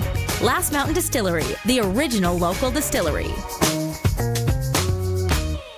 Elevate your baling experience with the Heston by Massey Ferguson 1 Series Round Baler. With a dependable, long-lasting design for challenging conditions and high-speed baling, this machine features swing-away net loading and an optional hydraulic drop floor for easy obstruction clearing. Quality hay production starts today with Heston by Massey Ferguson. See the Massey Ferguson 1 Series Round Baler at Nick's Service in Emerald Park. For more information, visit nickservice.com. The Sportscage Clutch Performer for Nick's Service in Emerald Park. Your local Massey Ferguson Challenger, Rogator, Gleaner, and Fendt dealer. Call 781-1077. And for our Clutch Performer this afternoon on Sportscage, whenever I have a question that I can't answer or I don't know, there's always one source I throw to. Who else? The voice of the Saskatchewan Roughriders, Dave Thomas. Wow. I don't know if you want to lean on me that hard, but I want to send a shout out to Borden, Saskatchewan. You know where Borden is? I certainly have heard of it. No, I can't Between remember. Saskatoon and North Battleford Highway 16. The Borden Bridge. I drove by there 2 weeks ago. Yeah. Famously crosses the North Saskatchewan River. Okay, right. Savannah Sutherland is from Borden, Saskatchewan. She actually finished her high school in Saskatoon at Bishop James Mahoney, and she's just been named the Sask Sport Athlete of the Month. She was competing in the NCAA Track and Field Championships in Oregon. Finished first in the women's 400-meter hurdles event with a time of 52.46 seconds, and why that's important is it set a new Canadian record, provincial record, and NCAA championship record. Good for her. So congratulations to her. 21 years old, of course, got her eye on the Olympic Games that are coming up. But again, those are some pretty substantial records to have broken for Savannah. So congratulations to her. That is really cool. Now joining us at the moment is the legendary Brendan McGuire. Of course, he's the voice of the Regina Rams. He's a writer on 3 Down Nation. He hosts In the Huddle on Access. He's multi-talented, and I don't know how good he is at doing his dishes, but he's multi-talented in all things sports. And you know, Brendan, I've never really liked Gary Bettman, and I don't know if you probably didn't hear earlier when we had Brad Watson, former NHL referee, on the show. But I asked him the question. Actually, Dave was going to ask him the question, but I got in ahead of him. I asked him the question, have you ever been told to change the style of your officiating, be it from regular season to playoffs or one playoff round to the next? Have you ever been told by, your leaders in the NHL to change the style? I thought I'm going to put him on the spot with that question. And don't forget, he's got his pension as well. He still works in the NHL as an official with his supervisors, but he had maybe his pension on the line on this question, but so I didn't know if he'd answered, but he did answer it. And I was shocked with his answer, Brendan, because he said, no, Gary Bettman gives us a speech, gives the officials a speech at the beginning of the year and the beginning of the playoff run. Do not change your style of refereeing under any circumstance. All these years, I've thought Gary Bettman's sort of a bad guy, and now I hear that he's actually not. Are you surprised that as far as the officials are concerned, they have never been told to change their style in the playoffs? Not really. I don't know that I've ever thought Gary Bettman was a bad guy. I think he's in a position that makes him a bad guy because there was once upon a time when, there was an era when the commissioner of any league would brag about making the game holier than thou and pushing back on interference from certain owners, etc. And that's all changed. They say after Bowie Kuhn left as commissioner of Major League Baseball, that changed because from then on it was always just a yes man who they would put in the position. I think Gary Bettman actually handles all of that fairly well. I met him once when he appeared in Estevan, Saskatchewan. I got an opportunity to do a one-on-one with him. And it lasted all of, I think, 3 minutes. And he was just so cold, like just no personality whatsoever. And I get the sense that he's just very focused on what he's doing. And I've never had, look, there are some commissioners who you can look at and say, he's a little bit greasy. I never got that vibe from Gary Bettman. I feel like he's a slippery lawyer, right? Like, and I don't think he understands the sport very well. And so the reason that's a detriment to him is because when it's time to make changes, when they need to make changes, he always defers to hockey people and he lets them fight it out. And the problem is, I actually think that's the worst thing you can do sometimes, because you shouldn't be making changes just for what the hockey people want. It's for what the viewer wants and what the fans want. So, as far as, I don't love Gary Bettman either. I don't love any commissioner. But as far as like being a bad guy, I think he's probably better than most. Well, my bone to pick with Gary Bettman is he has categorically denied that CTE has anything to do with playing hockey. The and been very aggressive it. toward reporters who, and sorry, I was just going to say he's been very pushy to reporters who try to dig on that too. Like he's out and out ridiculed reporters for making the suggestion. Yeah, he gets prickly. And how do you feel if you're a family member of a player that's killed himself because of CTE, and you've got the commissioner of your league denying that there's any sort of a connection with the sport of hockey, especially in the NHL where it's faster, bigger, stronger. So that's my problem with Gary Bettman, and he doesn't want the owners to pay up like the NFL has. And, to me, it's all about money with Gary Bettman. It's not necessarily what's better for hockey. He's a businessman. He's loading up the owner's pockets, and he does a darn good job at it. And if you're an NHL owner that wants to get richer, he's your man, because he's grown the game amazingly. Although TV ratings in the U.S. were down this year. A lot of people may not know that, but they're doing very well in Canada. The game is still growing. Now we go to the absurdity. We're going to talk football. I don't know, we got onto this because of what Brad Watson said earlier, but now we go to the absurdity of possibly going to 34 NHL teams from 32. Houston and Atlanta look to be on deck. It'll be harder again for Canada to win a Stanley Cup. But you've only got 32 in the NFL. You got 30 in the NBA.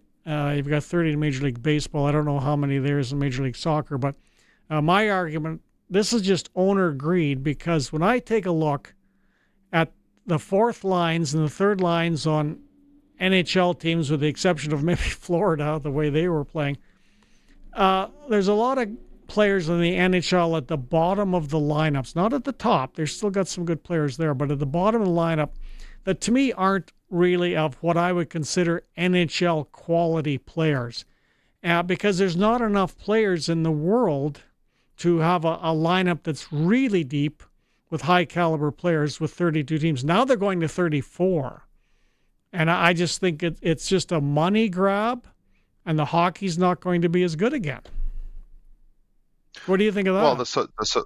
Well, the supply of athletes isn't there for the sport of hockey that they are for the other sports. So what are we doing jumping, and by we I mean the NHL, jumping way out in front of the NFL, the Major League Baseball, the NBA? It's interesting that the NBA, since the Toronto Raptors and Vancouver Grizzlies entered in the mid-'90s, I think have only expanded by one team. Charlotte got a team in the early 2000s, but essentially it's been probably 30 some years. The NBA has gone from 27 to 30. The NHL in that same time frame has gone from 21 to 32, and pretty soon 34. And that to me is the sign of a business, as far as Major League Sports go, that's in trouble, because you're watering down your supply, but you're also cutting that pie more different ways, kind of like what you said. Now all of a sudden you get a big TV contract in Canada or the United States, and the TV deal with the NHL is still significant to the NHL, even to the American teams. Yeah. And so if you splinter it two more ways, to me that's not showing a lot of long-term vision. I don't know that going to those, I do think Houston's a good market. I've long questioned why they aren't in Houston, and I do think there are other American cities that would do okay, but I've never understood this fascination with Atlanta. I mean, if Ted Turner couldn't make it work in Atlanta, what makes anybody think that anybody else could either? And why would you want to be in Atlanta? And a lot of NHL teams, quite frankly, it sounds like a lot of major league sports teams, it's a major misconception that they are all super profitable, right? Because we hear about the gaudy sales numbers whenever they sell the franchise. CNBC did a really good piece on this a few months ago where they talked about there actually have been a few franchises in the NBA, the Boston Celtics for a long time, that have been like publicly owned. And they didn't do well because nobody was putting more money into it. These franchises usually do well because rich people who own them pay the cost to buy the franchise, and then they pump a bunch of money into it. They lose money for the 10, 20 years, whatever it is, right, and then they're able to sell it for a fortune at the end of the day, and that's why it all works out. So you've got money-losing franchises everywhere, and you're just going to splinter it more. It almost becomes a pyramid scheme at some point, and they're able to convince people to pay these crazy expansion fees, and it's just very short-sighted, because that's going to run out at some point. You can't keep expanding like this forever, whereas other leagues like the NBA, like the NFL, understand that the longer they wait, the more profitable that will be in the long run when they go to expand. They understand the need to do it slowly and carefully. We're not seeing that with the NHL. Well, those are really good points. And you go over to the CFL, and I hope it never changes that Saskatchewan and Winnipeg are publicly owned, particularly here, because, the way it's set up here, the fans believe they have a stake in this, as owners per se, and it also gives them a voice that they feel should be heard at times because of the public ownership. And we were talking earlier with Dave off camera, with Dave Thomas, and how ridiculous it is when people call the Roughriders Regina.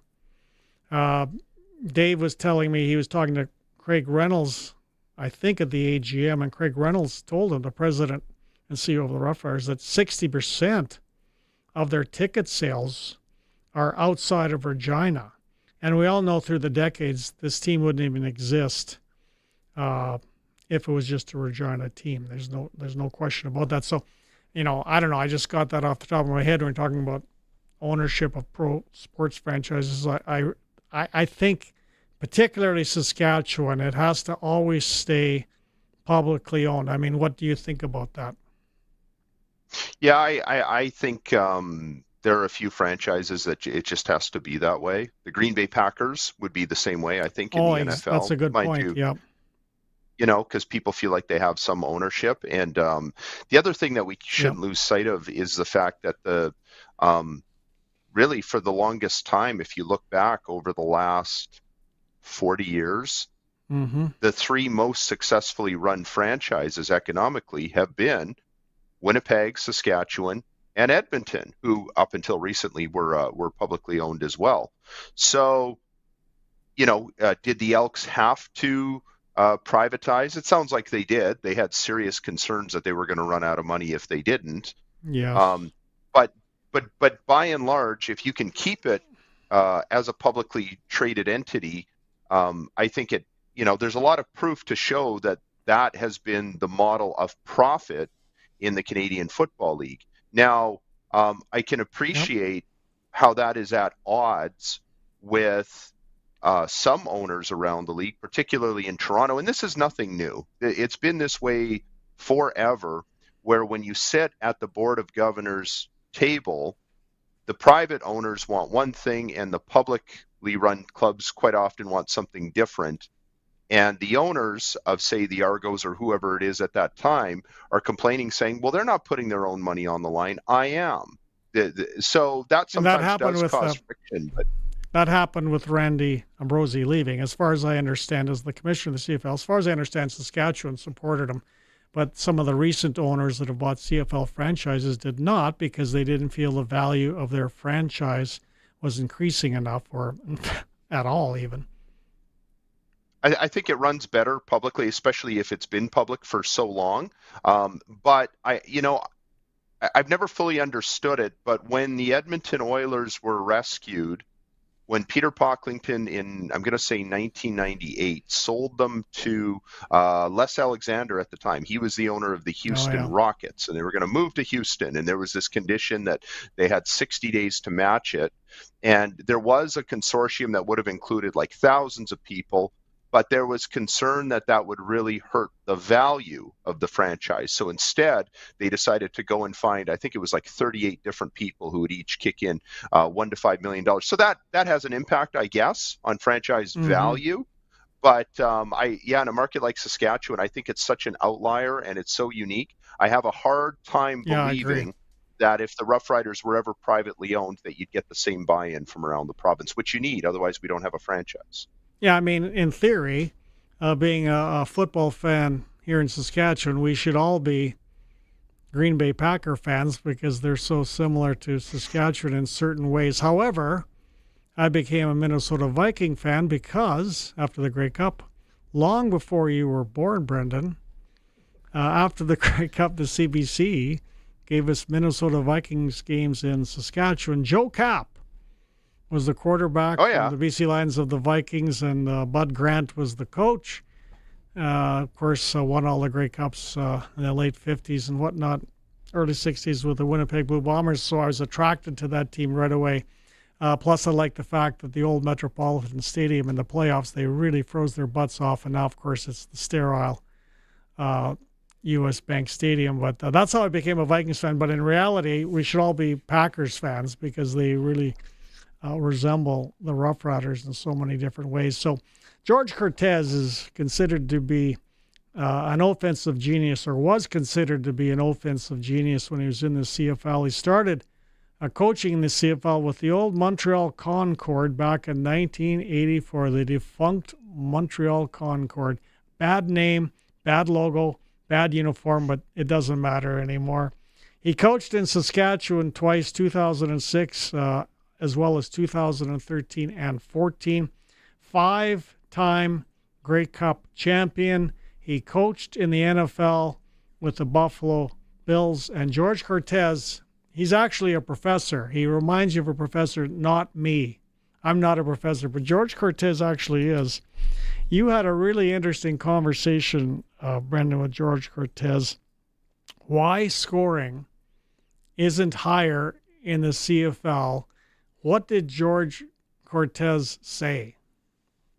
Well, as you know, I love to romance about the early 90s all the time and what was great about it and what's different now and what's not actually different, but the perception is there that maybe it's different. And so I called him up. He says, call me back tomorrow at this time, but I'm going to give you a little homework assignment. Look up this, this, and this about why it's different. And the big thing that he focused on, I think there was one point in the early 90s when the average amount of offensive plays that a CFL team would run in one game would be just under 70. And today, I believe it's right around, last season, I believe it was right around 55. So you have a lot fewer plays. And so he blames a lot. Now, this is why. And these are things that I think people in the league fully understand. But those of us who don't do it every day and are not primetime experts don't think of. Like George, it's his life. He thinks about this stuff all the time, even today, he tells me. But number one, there's a lot fewer plays because one reason is, and I didn't know this, outside of the three-point convert, they run the clock during the convert attempt when you're lining up for the convert and everything else. And that wastes a bunch of time. They never used to do that. The reason they do that is because they want the game to fall within the 3-hour block, which makes sense. They don't want too many games getting too far out. I think the biggest one that there were two more really good ones. One is they have a 40-second clock in the National Football League. So when the player is tackled, let's say it's a bomb, like 50 yards down to the 10, the moment that receiver is tackled, that 40-second clock is ticking. So they really need to hustle down there to get the next play off. Good point. It used to be that way in Canada. The rules are different because we've got a 20-second clock, but it's an apples to grapes comparison because that 20-second clock doesn't start running until the ref gets the ball lined up and blows it in, right? Right. There used to be a rush to do that, but that has changed. He says there's lots of plays where they just totally dawdle in getting down there, getting set. They're waiting for players to get set. Yeah. Yeah, exactly. It's very player friendly. I'm sure the players just love it, but it has an impact. And the last part that I really give George a lot of credit for, because another offensive guy, Mike Kelly, he was in Winnipeg for a long time. He thinks that the offensive coordinators today just aren't that good. And George said, no, it's not that. It's really hard to play offense in today's CFL. The biggest reason is because the roster sizes are bigger than they used to be. And so there's just so much rotating happening on the defense. And so you've always got these fresh defenders who are coming in and they're subbing in. And that just makes it so much harder. And his suggested solution was maybe go back to a smaller roster size again so you don't have that. I can't see any of that happening, although the players might be open to something like that because they'd all get paid more in theory if you have fewer players on the roster, but then you're going to have more injuries and yada, yada, yada. So that was really interesting to hear that from George because he's basically saying, hey, you might think that I'm a genius and that the players we had in the 90s were superior to what they have today, but that's not really true. They face a lot more barriers today than we did back then. As usual, our chit-chat goes by so fast and it ends too quickly. But long enough. We thank you for being smart enough to talk to George Cortez about this because that's all he thinks about. So you've run into the right guy to study this. Thanks a lot for joining us on Sportscage, Brendan. Sportscage continues in just a moment. Nelson Homes is having a summer blowout sale on quick possession homes that you don't want to miss out on. Get free delivery anywhere in Saskatchewan on select in-stock show homes and spec home RTMs. For more information, visit their website, homes.nlc.ca. Or for general information, call 1-800-661-6534. That's the Nelson Homes Summer Blowout Sale. Nelson Homes, trusted quality and service since 1949. If you've got a Steelcraft garage door, you've got a door with parts manufactured and assembled right here in Canada. A door with better insulation and seal, plus a warranty you're probably never going to use. And if you don't have a Steelcraft garage door, you should get one. Don't just hang a door, install a Steelcraft. Turn curb appeal into curb envy. Steelcraft door, Steelcraft door, Steelcraft door. We offer more. Steel-craft.ca. So, since that little ding on my car last week, I don't know where to take it. I don't even know. That's easy. Take it to Regina Motor Products. Who said that? I did. Down here. I'm Terry the Tire. Regina Motor Products Chevrolet Collision Center and SGI accredited auto body repair is a full-service collision and body shop that works on all makes and models. Just submit your claim to SGI and set an appointment to get your appraisal done. Easy. I bet you're tired after saying all that. South at Highway 1 and 6, Albert Street. RMPChevrolet.com. Back in 1985, the Breakfast Club all sat on the floor. Don't you ever talk about my floors. You don't know any of my floors. You don't look at any of my floors. Just bury your head in the floor and wait for your prom. I hate this floor. Yeah? Good.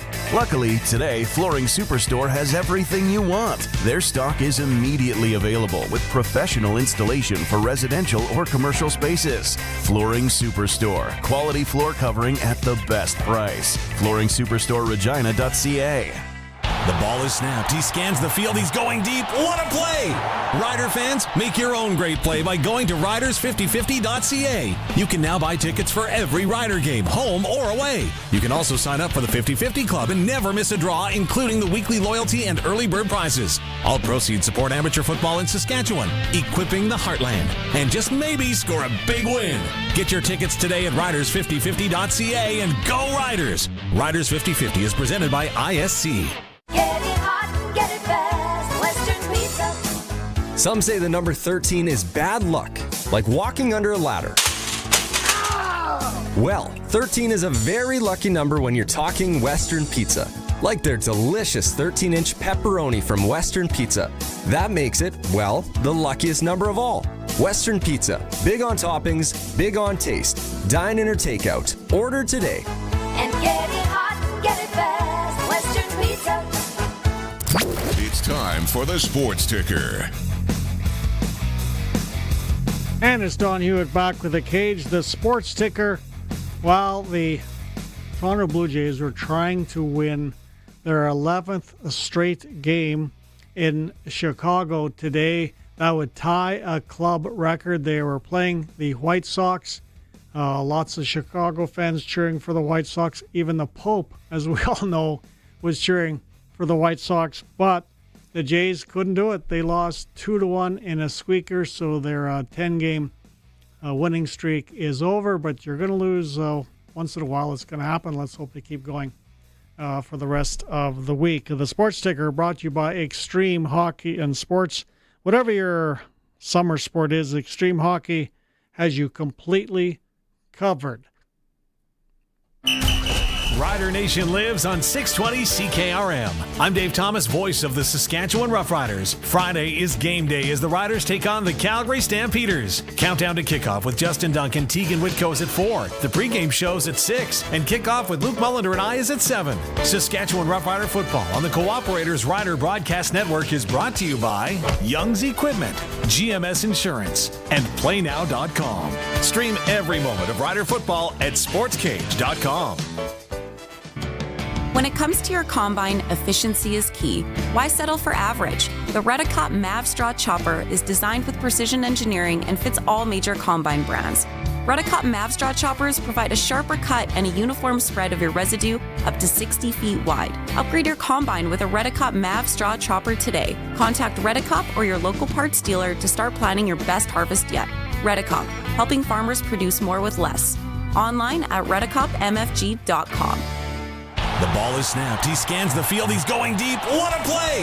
Rider fans, make your own great play by going to riders5050.ca. You can now buy tickets for every Rider game, home or away. You can also sign up for the 50-50 Club and never miss a draw, including the weekly loyalty and early bird prizes. All proceeds support amateur football in Saskatchewan, equipping the heartland, and just maybe score a big win.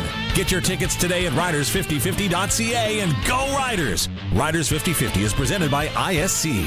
Calling all skilled heavy-duty mechanics. Core Industrial Services has an exciting opportunity for you. They're hiring a full-time heavy-duty mechanic to join them at their 9,000-square-foot shop in Rocanville, Saskatchewan. As a heavy-duty mechanic, you're responsible for performing maintenance and repairs on a wide range of equipment, from heavy machinery to light trucks and more. At Core Industrial Services, they believe in the power of teamwork. Apply today on their website at coreindustrial.ca or call them at 306-745-4844. Core Industrial Services, where expertise meets opportunity. free. Apply now. Hello, this is Joel Murkowski from Johnston's Grain. We've been paying attention to a lot of stories on the news here recently, and we're hearing that there's a lot of pest pressure in Western Canada, specifically gophers this time of year. We do carry a product called zinc phosphide oat bait. This product's been studied by the government of Saskatchewan through their entomologist, James Tansey, and has been proven to be very, very effective. If anybody's interested in picking up this product, we carry it at all of our locations, and we can deliver it right to the farm. We sell this product, Burrow Oat Bait. If you're interested, please give us a call at 844-324-7778 and take care of a major problem on your farm. Hey, we're Harvard Media. A few times a year, we love to get together with our favorite businesses and throw a good old-fashioned classic auction. There's nothing like waiting until the last minute, battling out other bidders, and claiming your prize. We're looking for businesses to join up for our next one. All we need from you is an experience, service, or item like a gift card. In return, we'll serve you up a top-tier ad campaign. No cash needed. This is a trade deal. Check out harvardmedia.com for info. Terms and conditions apply. You say move, and your cows say you tell them your water is right over there, and they say you can't convince a cow to move to the water, so move the water to the cows with the Keln Solar Livestock Watering System. With the Keln Solar Livestock Watering System, you can put your pump pretty much anywhere without the cost of hooking up to the grid. Learn more about the Keln Solar Livestock Watering System at kelnsolar.com. Keln Solar, we move water. Get it hot, get it fast, Western Pizza. Some say the number 13 is bad luck, like walking under a ladder.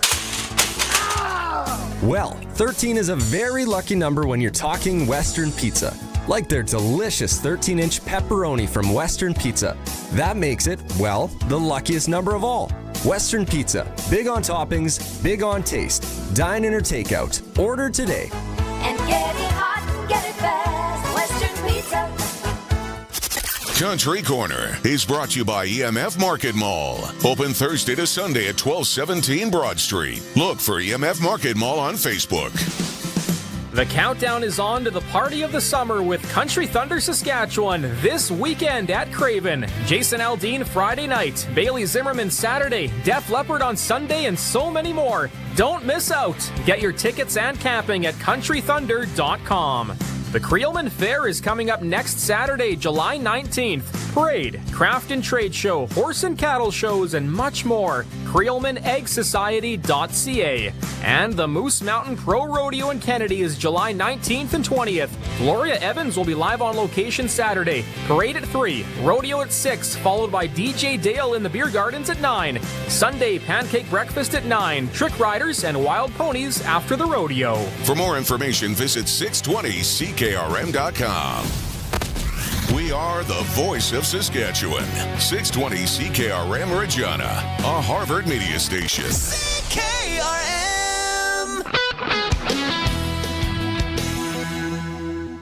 It's 5 o'clock. Good evening. I'm Corey Atkinson from the SaskToday.ca newsroom with your 620 CKRM News for Echo Sound and Fort Qu'Appelle. Stay connected with the new cell phone from Echo Sound. Call 306-332-6711. A 36-year-old woman has been charged with murder after a man was killed in Regina on Tuesday. Police say they were called to the 2200 block of Lindsay Street in the Al Ritchie neighborhood at around 1:15 p.m. for a collision. Officers and EMS tried to save the 38-year-old man, but he died at the scene. Alexandra Crow is charged with second-degree murder and failing to follow a probation order. She appeared in court today. The Saskatchewan Public Safety Agency says it's working to stay ahead of wildfire threats this season by using better technology, community partnerships, and stronger funding. The SPSA says it now detects fires by satellite, aerial patrols, and camera towers to spot trouble quickly. Officials say fighting fires early and providing recovery support are both priorities, with $20 million committed for communities like Denair Beach and East Trout Lake to help with debris removal and cleanup after recent wildfires.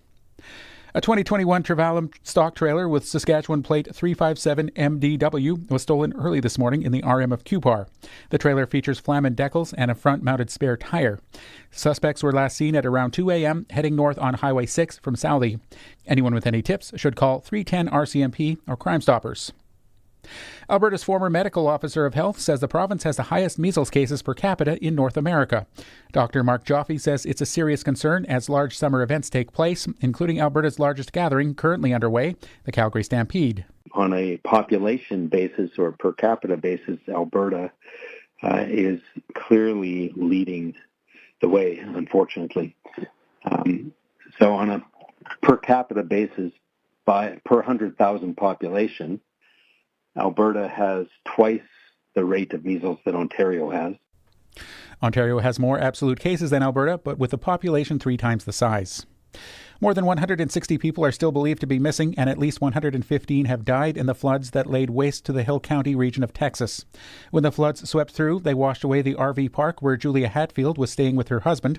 She says they had enough warning to get their car and drive to higher ground and watch everything unfold. My husband had stayed awake. The rain was coming down really hard, and so he was making sure we didn't have any leaks in our RV.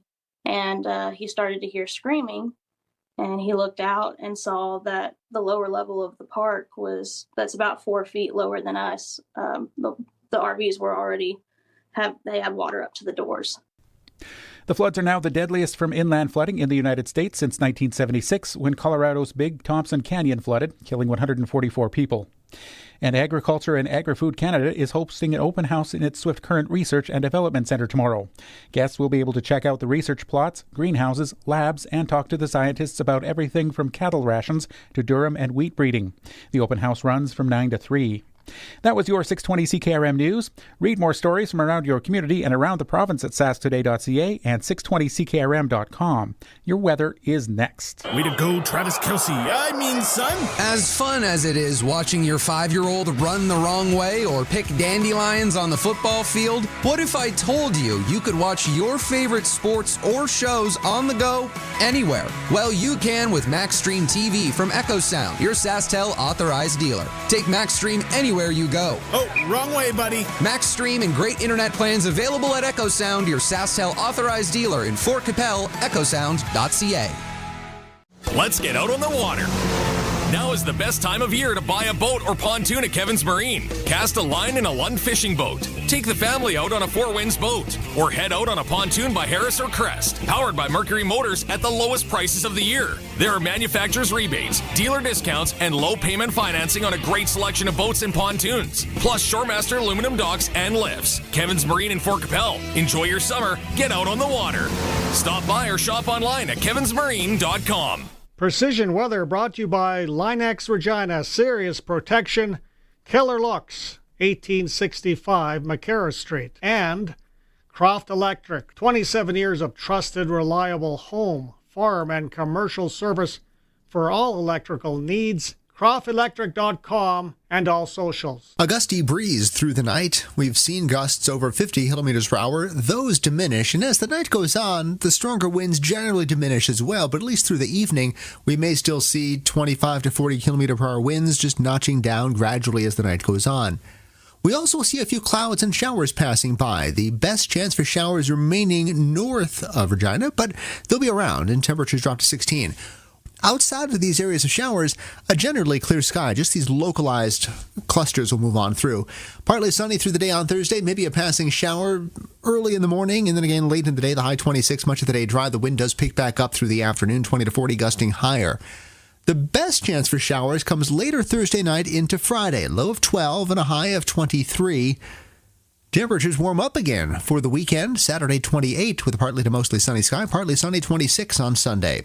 With your 620 CKRM weather forecast, I'm Precision Weather Meteorologist Phil Spivak. When you want the best for your truck, you want Line-X. Your truck has withstood the harshest elements Saskatchewan has thrown at it. Rocks, gravel, rain, sleet, and snow, and left with no chips, no rust. Line-X protective coating keeps your truck's bed liners, rocker panels, and bumpers looking like brand new. Don't settle for Brand X. Go with Line-X. It's serious protection. Come see why everybody loves taking their truck to Line-X Regina for their rocker panels, bumpers, and more. Line-X, make your truck complete. 1865 McCarra Street. Croft Electric. You've probably heard of us because we've been around for over 27 years. We do commercial and residential work?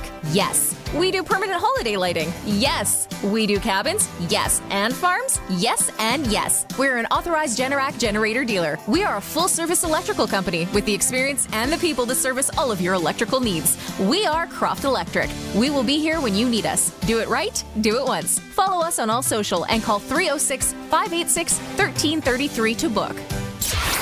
Broadcasting from Century Studios in downtown Regina, Harvard Media presents The Sports Cage, where Saskatchewan comes to talk local sports. Brought to you by Regina Motor Products, proudly serving Saskatchewan for over 70 years. Visit rnpchevrolet.com today. Be part of the show. Call 1-866-767-0620 or text 306-936-6262. The Sports Cage. Streaming at sportscage.com, our YouTube channel, and on the radio at 620 CKRM. And Don Hewitt back with the Sports Cage, filling in for Barney. Barney will be back tomorrow, and he'll also be in the Sports Cage Big Chair Friday on game day as the hype starts to build for the undefeated Saskatchewan Roughriders at 4-0, taking on the 3-1 Calgary Stampeders. Joining me now on the cage is our analytics genius. I'm saying genius now. You've moved up to expert, now to genius, Keith. Because you are a genius, because I read your texts. But quite barely. I wanted to touch on something that Dave Thomas and I were talking about earlier in the show, and that's the absurdity and how upset I get, and I live in Regina, I'm born and raised, when I hear, even on TSN, the Roughriders called Regina instead of Saskatchewan. And, I mean, that's got to bother you. You're not from Regina. You have driven probably thousands of kilometers over your lifetime to drive to games at now Mosaic Stadium. How much does that irk you when you hear that Regina instead of Saskatchewan, as somebody that comes in from outside of Regina to games? Yeah, I think, Don, on a scale of 1 to 10, that's a definite 12.5. It really does irk me, and not just because it's, it fails to represent the provincial and regional impact that this team has. But I tip my cap to the fans in Regina. The majority of season ticket holders come from the city of Regina, but let's not discount the number of people like myself who can name every Gopher along Highway 11 between Saskatchewan and Regina. Yeah. And let's face it, there are people who do the trip longer than me, people who come from North Battleford, Prince Albert, from parts of southeastern Saskatchewan. So it's we are Canada's team, A, but B, we are entrenched as Saskatchewan's team. It's a provincial entity. It's a provincial brand. It's something that unites this province together. So I clearly want us to represent the proper name of the franchise. Yeah, and I know Dave Thomas was saying earlier that at the AGM, I believe it was at the AGM, that he was talking to the Rider president and CEO, Craig Reynolds, who said that this season, I believe he meant this season, 60% of all ticket sales for the Rough Rider games are outside of Regina, which is really impressive. That's fascinating. Yeah. That's something I didn't know. I would have thought that it would be the opposite, that you'd have the majority from Regina. That's actually a good sign. I'm not saying people are more committed if they travel a longer distance, but the fact remains for us in Saskatoon and Prince Albert, North Battleford, Meadow Lake, a Rider game is an all-day experience. From traveling either middle of the afternoon, later in the morning, coming back either the next day or later in the evening. So it's a fairly wonderful, courageous, but usually positive commitment for Rider fans. Yeah, you bet. And hopefully there's a big crowd on Friday. I think there will be. They're up against Craven, of course, which is a pretty big event down here in southern Saskatchewan. But yeah, I'd expect a very good crowd for 3-1 Calgary and 4-0 Saskatchewan. And I just before we get into some of your analytics, I can't help but notice that really cool painting or picture right behind you. It looks like, is that the Ridgeway kick? I can't tell, but tell me about that painting. It's really cool looking. Yeah, that's the artist is Bresciani. I'm forgetting his first name. It's not Rob Bresciani, but some artwork that he has done in a lot of different sports situations. Oh, okay. But years ago, he did. If you look at the picture, it sort of does the before, during, and after of November 26, 1989, the kick. Ridgeway from ready to get the snap from Poley, Suter holding it to the follow through. And obviously you can't see it, from your screen, but the fans pictured in the stands are actual Rider fans. Individuals could submit their own or family members to be included in there. And what's really cool here is my late father is pictured in there along with our son when he was much younger. And so for my dad, who drove me from Melfort for games starting in the early 1970s, it's a wonderful way to pay homage to him, because absent his influence, I don't know if I'd be as connected to the Riders as I am, but because I think a lot of us in this province can swap stories of how moms and dads and aunties and uncles and grandparents made that trip for several hours coming down to Regina, and that's how we fell in love with the green and white. In your opinion, going back through as long as we've been alive and as long as there's been video to see, I guess, in some respects, is that field goal the most famous play in Rough Rider history, or where would you put it? Is it number one? Because it seems to be to me, but I haven't thought about it until just now. Yeah, obviously significant, Don. Remember, we hadn't won a Grey Cup in 23 seasons. So we had won the first Grey Cup in 66. We had the 11 straight years without making the playoffs in an 8 or 9 team league. We couldn't get out of our way for years. And in 89 and 9 and 19, the magic happens. I would put 2 other events in my mind that are quite high on that list. Number one was the 1963 Miracle at Taylor Field. I was not alive for that. My late father talked for years about people who were coming back streaming into the stadium when the Riders overcame a 35-9 deficit in the first game with a total point and won 39-12 in the second game, and won the two-game series 48-47. The second game, and again, for a lot of fans, maybe it's not important for them, but for me it was August 18th, 2007. It was the blackout game when we beat Edmonton, when the power went out for well over an hour, and 12,000 fans stayed after a pouring torrential downpour, and stayed in the stands, watched the Riders come back, and that put us up to a 6-2 mark. 2 weeks later, we won in the Kerry Joseph quarterback draw against Winnipeg, went 7-2, and won the Grey Cup that season. Well, I was like you. I stayed. I know you would have for sure. And it was sort of like when we came out and got back into our seats, I looked across the field at the other side of the stadium and the people to my left and right, and I thought, these are the diehards. These are the people. And the Riders, I think they sensed that and they won it for them.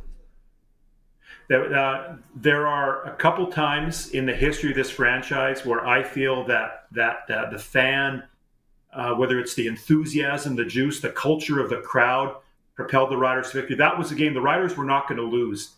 I recall hearing interviews by both Edmonton and Saskatchewan players. They heard the 12,000 fans shouting, "Let's go Riders, let's go Riders," while they were getting dressed in the locker room. It came out, and it was we were down by 5 before the break, came and scored 12 unanswered points and won 39-32 over Edmonton. Wow, what a great memory. Well, let's go to some of your analytics. Of course, the Rough Riders are coming off a bye week, and that's the first, of course, Keith, of 3 byes for Saskatchewan this year. How did Saskatchewan fare compared to the rest of the CFL teams in terms of bye week distribution? Excellent question, Don. Maybe this is our year that maybe we owe a holiday gift or some Rider merchandise to the schedule maker, because the schedule maker was really kind to the green and white. We've got our byes in weeks 5, 10, and 16. Again, I'm not in the boardroom or in the locker room to know what the team wants in terms of bye weeks, but to me, that's a wonderful distribution. You've got a steady rhythm and a steady cadence. You play 4 weeks, get a bye, play another 4 weeks, get a bye, play 5 weeks, get a bye. Unlike other seasons where we've had long stretches where we played maybe 10, 12 weeks in a row, this is conducive for the Riders because to me it will bring in some rhythm and some cadence to the whole team's composition.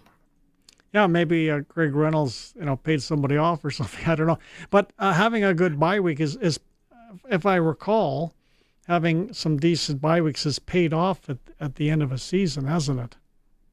Like Winnipeg got the first one this year, and I thought, what a bad one. Like, you're not banged up yet. Go ahead, sorry. It's it's a situation, again, if you look back through the past, that's been about 8 or 9 years where we've had teams getting 3 buys in a season. We've had some years where it's been pretty abysmal. This year, again, I'm happy with where we're at. Again, this is, I guess, the year that we were able to get the benefit as opposed to the burden of the bye week distribution. Now, we had your good friend Jock Newman and my friend Jock Newman on Sportscage last week, and we were talking about how June isn't and doesn't appear to be a good month to draw football fans. The fans seem to be coming back a lot more in July. If you look at the situation, like the Prairie teams do well, obviously hosting Grey Cups. They wanted it moved up in Winnipeg because of possible weather problems. It's to be played on the 16th of November. And they've got the 3 buys. So I was saying to Jack, and Jack was making all very good points about this, and he was right about everything he said about June football. But I said, I don't really know what they can do. So whenever I don't really know what should happen or what can be done, I go to a smarter guy and ask him, which is you. So if you were like, running the schedule, how would you get around this problem? Well, good question, Don. 3 things I would do. Number 1, I would start the season on July 1st or around there. To me, it's Canada Day. It has, I think, a natural connectivity for probably the only sports league that I know of that is purely Canadian. So I would do that. The benefit, by the way, of starting in July is that we avoid any crossover with the Stanley Cup or with the NBA championships. So to me, we'd start in July when we've got the sports sort of the agenda all to ourselves. I would go the season till the first Sunday in December. Again, I recognize you're rolling the dice with games later in the year, especially in the Prairies. But let's look at the attendance we've had in Calgary and Edmonton. That's a sad look for the league when you've got probably 32 fans who attended the Calgary-Ottawa game. Edmonton not drawing that well. The other thing I would do, again, it would require some negotiation with the Players Association, but go down to 2 bye weeks. The NFL, again, and a lot of us use the NFL as sort of the pinnacle of a sports league.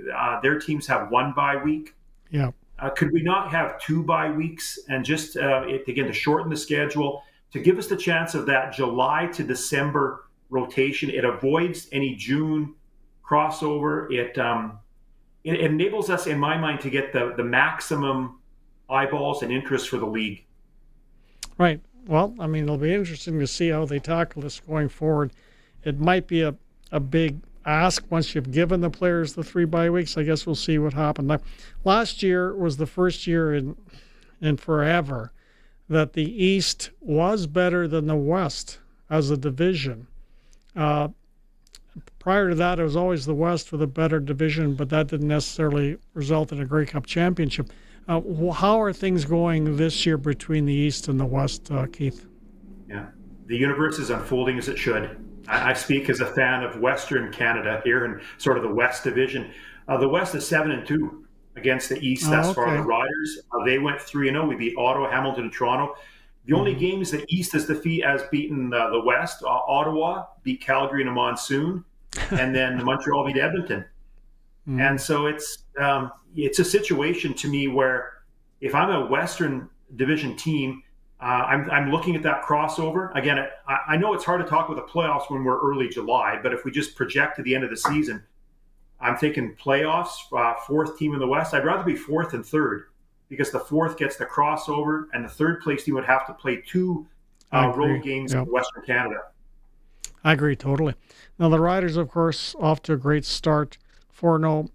Your computer model projections, what are they for the Roughriders over the course of this season? Where does the computer think they're going to end up?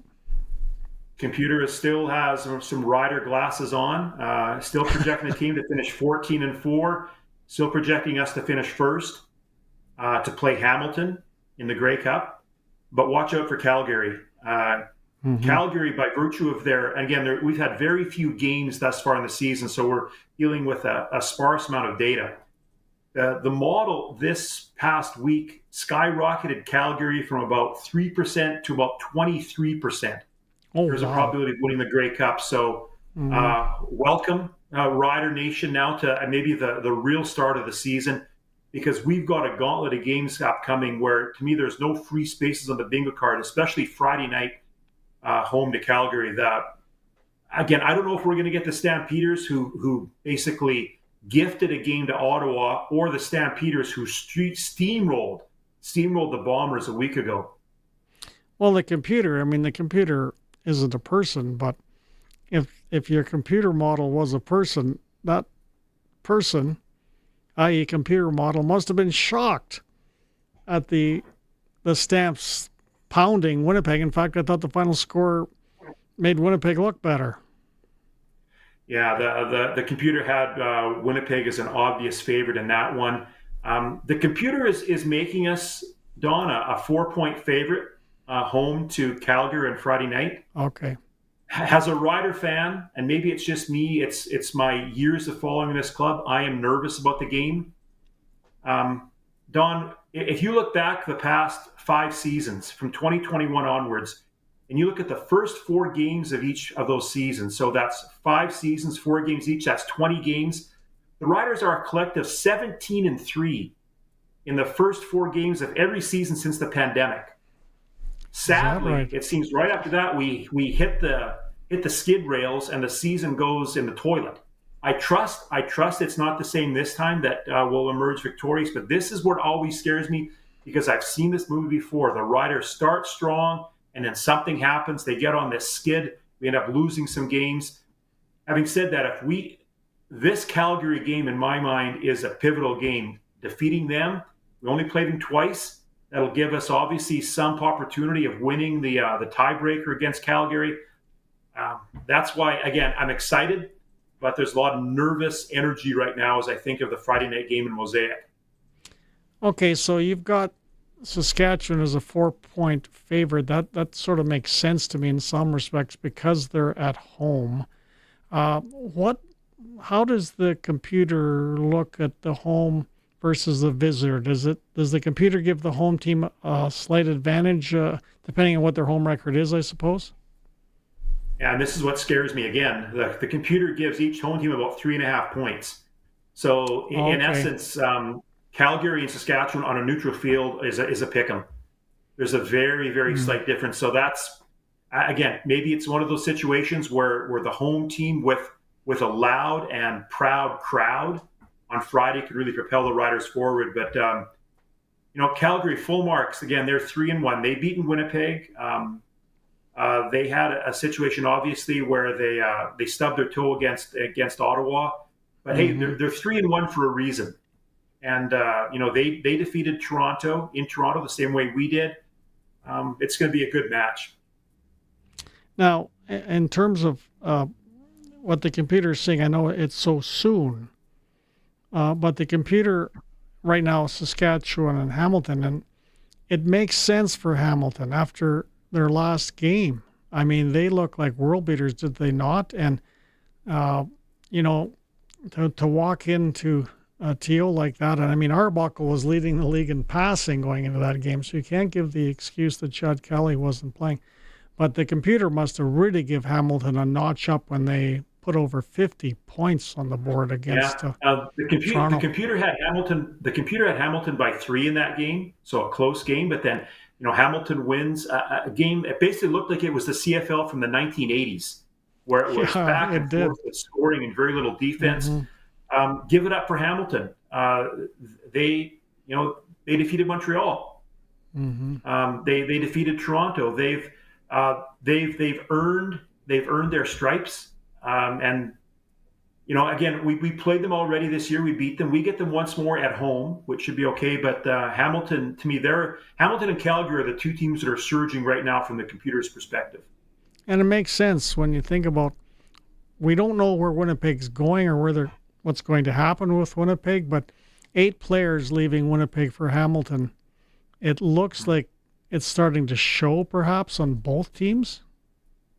Maybe it is. And, I've been highly critical of Bo Levi Mitchell as the Hamilton quarterback, but last week he looked like the Calgary Bo. And if Bo can play like the Calgary Bo, then to me, in what I would call a weaker Eastern Division, let's face it, 10 wins is probably going to get you first place in the East. So if a team can get like that 10-8 record, earn home field advantage throughout the playoffs, to me that would put them in a good spot for going into a Grey Cup game. Right now, late August to mid-September this year, the Riders have a 4-game stretch. You've called it the gauntlet. Is that going to decide whether the Riders have a shot at first place? I think so, Don. I would do a happy dance if the Riders went 2-2 in that 4-game stretch. So it's at Calgary. And again, I know usually at a Calgary game, the fans are roughly 50-50 because there's a lot of the Rider Nation will travel to that game, or else the expats like Jack Newman will be there supporting the green and white. Yeah. Then we've got the back-to-back with Winnipeg, and it's hard for us to win in Winnipeg. We haven't done that since 2018. And then we're home to Montreal. So at Calgary, home to Winnipeg, at Winnipeg, home to Montreal. 4 tough games. Again, I'd be happy with 2-2. I'd be thrilled with 3-1 if we could maybe win the game in Calgary, because until we can beat Winnipeg and Manitoba, that's been a tough place for us to play the last 7 seasons. Yeah, there's that magic about Mike O'Shea. You always think, okay, finally the Bombers aren't going to be as good, which at this point in time they seem to be our number 1 rival. Although I think it's over the decades, sometimes I think it's been Edmonton as Saskatchewan's rival in different decades. It's been Calgary, but it seems to be of late Winnipeg. But it just seems like you can't count out Mike O'Shea as the head coach of that team, can you? Because he just keeps rolling, it seems, other than the game in Calgary. Yeah, it's like one of those Friday the 13th movies where you think Jason is dead, but then he basically emerges back up. And you're correct, Don. If you think back in the 70s, it was Saskatchewan, Edmonton. It was Lancaster versus Wilkinson, Lancaster versus Larry Highball. If you think of the mid-2000s, early 2010s, Saskatchewan and Calgary, and the games we played with them, especially when Henry played with the Stampeders. Now it's Saskatchewan, Winnipeg. The last 4 times that we've lost in the playoffs, 2018, 2019, 2021, 2024, who beat us? Winnipeg. Winnipeg has knocked us out the last 4 times we've been in the playoffs, and that's they are the first team in CFL history to knock us out in 4 consecutive playoff appearances. Right, and if you go back to the 60s, it was Calgary. Calgary had, Terry Evans and Peter Lisk against Ronnie and George. Calgary was the team that we had to beat to the Grey Cup in those days. So it's sort of interesting but it's always a prairie team. It's always a prairie team, one way or another, that's our rival. It's never BC out in the left coast. And I don't know who the heck BC's rival is. Farhan Lodgy, I'll ask him on the next segment. Who's BC's main rival? That's a good question, because BC, to me, I think you always look in the Labor Day weekend, which is like, to me, that's the high watermark of the regular season. You got Edmonton, Calgary, you got Saskatchewan, Winnipeg, you got Hamilton, Toronto, maybe Ottawa, Montreal. BC is like the misfit toy. It doesn't have a dance partner on Labor Day weekend. And think back, Don, you mentioned about the 1960s. Again, I hark back to my late father, who talked for years about George Reed versus Wayne Harris. Yeah. If you wanted to see best on best, that to me was one of the best, I would say the best running back in league history against one of the best linebackers in CFL history. I agree totally. I remember one hit between the two of them that echoed through Taylor Field. Well, we've run out of time. Great job. Just love having you on, Keith, and you have a good evening. Sports Cage will continue in just a moment. This is Country Gold with Steve Harmon, your home for the country hits of the 80s, 90s, and 2000s. Hello, I'm Steve Harmon, inviting you to join me for Country Gold. Each week we play country favorites from the 80s, 90s, and 2000s, and we check in with the stars who made them, too. This weekend on Country Gold. Country Gold, brought to you by Trent Dickin and his experienced team at Flooring Superstore. Saturday mornings at 6 and Sunday afternoons at 4 on the Voice of Saskatchewan, 620 CKRM. It's the 92nd Moose Mountain Pro Rodeo in Kennedy, July 19th and 20th. Saturday, enjoy the parade at 3, rodeo at 6 with bull riding under the lights, and music by DJ Dale at 9 in the beer gardens. Start your Sunday with a pancake breakfast at 9, followed by cowboy church service at 11 and rodeo at 2. There'll also be trick riders and wild ponies following the rodeos. Bring your family for rodeo fun at the Moose Mountain Pro Rodeo in Kennedy, July 19th and 20th. The certified pre-owned vehicle demand is high and our supply is low. We need your trade-in at Capital GMC. We have 180 certified pre-owned vehicles to choose from. Be sure to check out employee pricing on all pre-owned vehicles, with rates as low as 4.99 for up to 60 months on select GM certified vehicles, and a great selection, plus 150 plus point inspection and roadside assistance. Capital GMC is the GM certified pre-owned vehicle destination at the corner of Rochdale and Pasqua in Regina, where we go the extra mile and so do our vehicles. Sask Power is working to improve the power system in your area. In order to do their work safely, they need to shut the power off for customers in Hazlet, north of 1st Street and north of Main Street between Railway Avenue and 1st Avenue, from 10 a.m. to 5 p.m. on Thursday, July 10th, weather permitting. Again, the power will be out for 7 hours on Thursday, July 10th, from 10 a.m. to 5 p.m. in Hazlet. For updates on this outage, visit saskpower.com/outages. Let there be light. Introducing Green Frog Canada. Did someone say Green Frog? Not that Green Frog. Green Frog Solar Systems. Great for communities, small towns, city parks, and bike trails. As you walk along the path, the light brightens, then dims as you walk away, saving energy and allows you to see further. Proven to work in Saskatchewan weather and dark sky compliant. Federal grant is available. Turns out it is easy being green. GreenFrogCanada.ca, a division of Meadowman. You think, we do. On the farm, dirt doesn't just get under your fingernails. It runs through your veins. Your equipment is just as tough. You bought it for its rugged dependability and efficient operation. To keep your machinery running as good as the day you bought it, you want genuine AGCO parts, fluids, and filters from Nick Service. Their friendly parts staff has what your equipment needs to keep it running at the top of its game. Keep it genuine at Nick Service, your local genuine AGCO parts headquarters. Whoa, what's that? Oh, that's just my telephone. Are you maybe not as up to date as you could be? Hello? Oh, hello, Elsie. Head to Glassers TV, your SaskTel authorized dealer, and check out their selection of top-of-the-line smartphones. Here you go, Grandma. Oh, isn't this lovely? Whoa. Visit Glassers TV, your SaskTel authorized dealer in Moosomin today. Check out their new renovations and say hi to the gang. Hello? Don't miss a minute of Sportscage. Podcasts are posted at sportscage.com. 620 CKRM. And Don Hewitt back here with the Sportscage, and we're very happy to welcome Farhan Laji from Boston, who joins us on Sportscage. Farhan, as far as I'm concerned, you are the most dedicated Sportscage contributor of anybody, by far of anybody, because A, you're joining us from Boston on a family holiday, and B, I can't remember if it was 2 years or 3 years ago, you joined us on Sportscage from a boat in the middle of the Mediterranean Sea, somewhere like that, when you're on holidays. And talk about dedication, Farhan. Most people won't do this on holidays, and you are dedicated to Sportscage.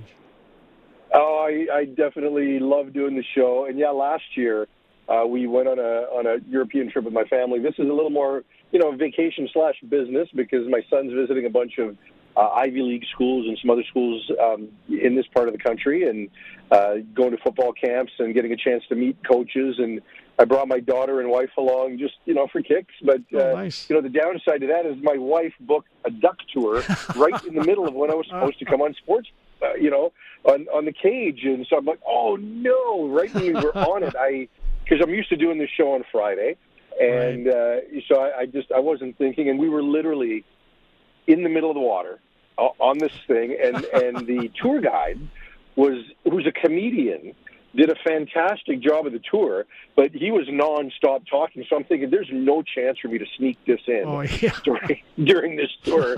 So and then we got traffic. It was supposed to be an hour and 20-minute tour, it turned into 2 hours because of traffic in Boston trying to get back to the stop. So Colston was checking in, and you were checking in for all the listeners that want to get the other side of the T-shirt, the stitch side. Yeah. You know sometimes what happens on days when we try to do any show. Right. Well, we thank you for doing it. It's really good of you and nice of you to do it. And Barney said, I'm filling in, of course, for Barney today, and he said, you could have Farhan on Wednesday, and I thanked Barney profusely because I like talking to you. But well, sorry I'm late. No problem. And it's also called marriage. But anyway, that's another story. Now, the big news today is the Lions are opening the upper deck for their July 19th game versus Saskatchewan for another annual Watermelon Smash. And I thought TSN did such a good job of covering the Watermelon Smash last year. It's such great visuals. How can you not have great visuals about smashing watermelons? But I thought, this is one of the best promotions going. I mean, who the heck doesn't want, especially from Saskatchewan and you're transplanted to the lower mainland, who the heck doesn't want to smash a watermelon, Farhan? Well, for sure. And they've done a good job with this event. It's now become a real thing, and the backyard barbecue tailgate party ahead of time right outside in that area. And, so it's a pretty alive event, especially if the weather's good. And, it has been for these games before. They're opening up the upper deck for the stadium. Mm-hmm. So, it's funny. I got in a debate with another media member earlier about the fans in Saskatchewan, right? Because I've been, one of those guys that just is used to seeing bigger crowds in that beautiful stadium you guys have there. And, I've said that, look, I think Winnipeg has passed Saskatchewan in terms of in-stadium attendance and where the fans lie. But in terms of around the country, Saskatchewan still has no equal, right? Like, when the Bombers come to BC, there's a few fans from Winnipeg that come, but it's not like it is when Saskatchewan comes. And again, every time Saskatchewan comes to play in BC Place, they open the upper deck. There's probably an additional 5,000 fans that come, not just Saskatchewan fans, but fans that know the crowd's going to be really good and then they want to be a part of that event, right? So, it all adds up to good for the league whenever the Riders are involved, right? Well, that's good. The only problem with it is the reason for it, in part, is because people leave Saskatchewan. But anyway, it helps the CFL. I was just on with Keith Willoughby, our analytics guru. He's the Dean of Business at the University of Saskatchewan. He does great analytics on the CFL. And we were talking about, how Saskatchewan's main rival has changed through the decades. We went back to the 60s, and probably their main rival in the 60s was Calgary. Through some of the 70s, it was Edmonton. There's been other eras of late, particularly because they've been so good in Winnipeg, and because we haven't been able to, or nobody's been able to beat them for 5 years in the West, has been Winnipeg. Winnipeg should be our main rival here geographically, but really it's sort of, rotated amongst the other prairie teams in the CFL. Now, there's only one team in the West is not in a prairie province. It's because you have beautiful oceans, beautiful mountains, beautiful forests, but you're not a prairie province. So, I mean, I don't know if that's isolating in some respects in the football world, but that market so well. Like, if the Lions have a main rival, who would you say they are? It's a great question, and you probably go through that as well. I remember having this conversation at one point with Canuck fans, right? And Edmonton was so bad for so long that, I had people in Calgary tell me that we think Vancouver's kind of a bigger rival for us. When Jerome Ginla and Trevor Linden and Marcus Naslund in that era 20 years ago, and then obviously when both teams are good, it's going to be the Battle of Alberta. And it's the same thing in the CFL that, when one of those teams is really, really bad, then, maybe the rivalry bends a bit. But as soon as the teams are of equal relevance, then Edmonton-Calgary is going to be a thing. And same thing with Winnipeg-Saskatchewan. So for us, it really depends on, who the team is at that time that's strong, right? So, yes. And sometimes there's other things. Like, for example, this year it's going to be Calgary. Just because of Vernon Adams and how good he was in BC for a couple of seasons. And, the one thing with Vernon is he really, really ingratiated himself in a positive way amongst the fan base here. He was legitimately involved, just like he's now become in Calgary. So when he comes back, it's going to be a thing. I think there's been I don't want to say it's necessarily a rival, but Saskatchewan over the years has just always been a big game. And, Winnipeg now has been able to dominate BC in recent years, especially at BC Place. So, there's something to that. It was disappointing for the Lions that they had the game against Winnipeg 2 weeks ago, and Nathan Rourke couldn't play because that really took some luster off that. But, I probably would say for this year, and it'll change, it's Vernon. And then if we ever get to a 10th team and that team is in the Maritimes, it's probably going to be that, at least as far as Labor Day is concerned, as far as a coast-to-coast rivalry, because right now BC is left out. And when Ottawa didn't have a team, BC would play Montreal, but then Ottawa got there, was a natural rival. So, you'd love to see a BC Halifax, even though the fans aren't necessarily going to travel, but just the coast-to-coast dynamic of that on Labor Day, at least, will be fun, even if it's not a rival. Well, we can only hope that someday the Maritimes will get a team, because it would sure help with 10 and going coast to coast. Now, last week on Sportscage, I believe you were on Thursday. That night, the Bombers were playing in Calgary, and you called a Calgary win, and I didn't know of anybody else that did that other than yourself. And I just wanted to ask you, how did you come to that conclusion last week that you thought ahead of time that Stamps would beat the Bombers? Well, number one, gut feel, which, is not necessarily something you want to bet your house on. But I just felt that the way the organization in Calgary was trying to make a big deal about that one particular event, the inaugural Stampede Bowl, and, communicating with Vernon, I got the sense that it really mattered a lot more to them. And then Vernon's had success against Winnipeg, right? So I did get the sense that if they could just find a way to protect, and that was the one piece I wasn't sure about, because Calgary's offensive line has been up and down. They've been banged up. I didn't know what we were going to get there.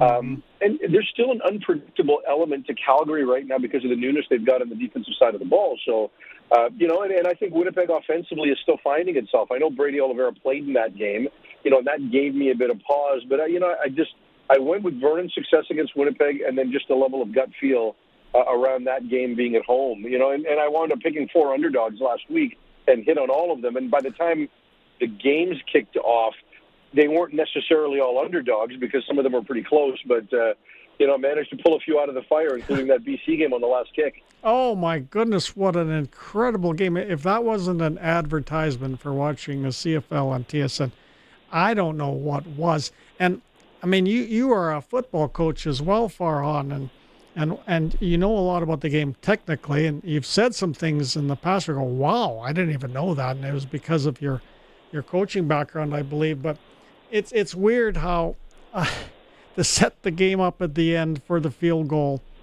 Montreal made that mental error of tagging the receiver on the ground.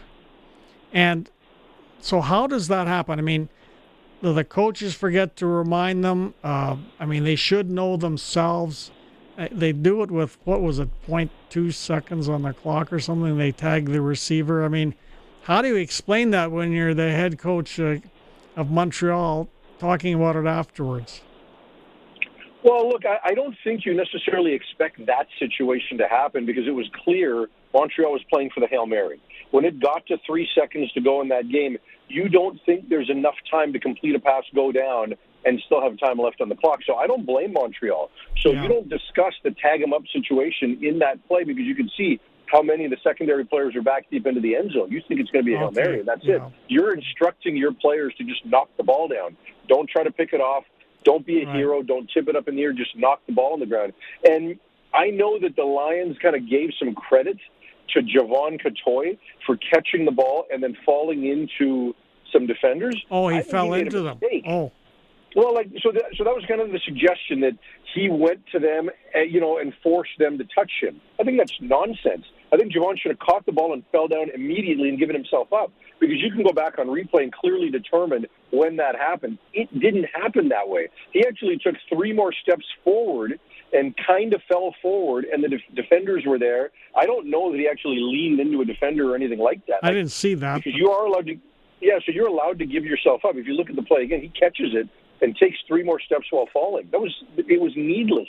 Catch it, fall, and you've got a 47-yard field goal right there for Sean White to make. So, there was a lot of nuance to that play, and, the controversy around it was did the clock start late? And it clearly did, right? Like the Lions got lucky there because the clock started at least a second after the snap, and that gave them the opportunity. I mean, when he went down, if you look at the replay, there was not just 0.2 seconds. There was 1.2 seconds left on that play, which it's just not physically possible to run the play like that. So there was a lot of nuance and question around that play, but for the Lions, it turned out. Well, the Alouettes might replace the guy that runs their clock. I don't know. Because usually it's the other way around. There's a home field advantage. Right? What's that? The league pays for all those guys. The league pays for the clock operators, the off-field officials, the statisticians, even though the home team provides them. Yeah, so knowing Jason Moss, he probably went up there and said, what the hell? Probably. How big of a game? I mean, Montreal's got a pretty good defense. How big of a game was that for Nathan Rourke to win for BC? Yeah, it was massive, right? Like, because the Lions had a 4-game stretch of really good teams, right? 2 against Winnipeg, 1 against Saskatchewan, and then Montreal. And you can't come out of that 0-4 and just use your quarterback as an excuse. And I just think the Lions, the roster in the room and the franchise is so about Nathan right now. I just don't believe they can function without him. Like, they just can't. Their quarterback situation is not good enough without him. I thought in the first half of the game he played very well. The Lions took a bunch of needless penalties throughout that game. You know, people want to talk about the Piola Stage penalty on the field goal that gave the Lions good field position after the kickoff. Mm-hmm. But to me, the Lions are the team that took so many penalties during that game, including on the scramble that Rourke had for the touchdown late in the half. Needless hold. Like, Nathan gets around that edge without it. And then in the third quarter, it felt like Montreal really had things figured out, probably until the last 5 minutes, right, when he was able to hit Stanley Berryhill for the big touchdown and then make a couple of plays on that final drive. So for him to finish with 350 yards, for him to gut through the win, because you could tell he was dealing with something. Again, he was limited in practice today because it's still not 100% healed. He talked about after the game about how this is going to be a long trip home because he knew he was going to feel it. So, you know, for a lot of reasons, he needed it. The franchise needed it. They had to stop the bleeding, even if it wasn't necessarily a Picasso. Well, one quick last question. How many hot dogs have you consumed at Fenway Park so far? You know, we didn't get to Fenway. My son and daughter aren't necessarily big baseball people. My wife has been to Fenway before with me, and she said, "You want to go to Fenway? You want to go to Fenway?" And so they weren't dying to go. So we just we're going to go. We're on our way to New Hampshire. He's going to camp tomorrow, so we're going to eat some nice seafood. Paul Lapalisse has recommended some fantastic restaurants because he spent a lot of time in his early stages of his coaching career in Portsmouth, New Hampshire. So that's where we're going to be. He began his coaching career there with Ryan Day, the Ohio State head coach, and Chip Kelly, you know, coached in the NFL and is coaching at Ohio State right now as well. So they were all kind of beginning it together. And so Paul gave me some great advice. So there won't be hot dogs at Fenway. I thought you were going to ask me about Joey Chestnut and the hot dog eating contest in New York. My wife or my daughter and I got there the day after the front. We're still about it. Oh, did we lose Farhan? Okay. We got to go anyway, Farhan. You enjoy New Hampshire. I got a feeling New Hampshire you'll have better food than a hot dog. But thanks for joining us.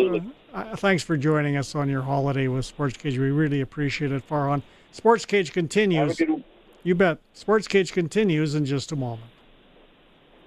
Don't go to Country Thunder to see your favorite artist. You go to Country Thunder to see all your favorite artists. Country Thunder Saskatchewan returns with Def Leppard, Jason Aldean, Bailey Zimmerman, plus Nate Smith, Tyler Hubbard, Kip Moore, Tim Hicks, and so many more. Guarantee your spot. Country Thunder Saskatchewan, July 10th to 13th in Craven. Tickets at countrythunder.com.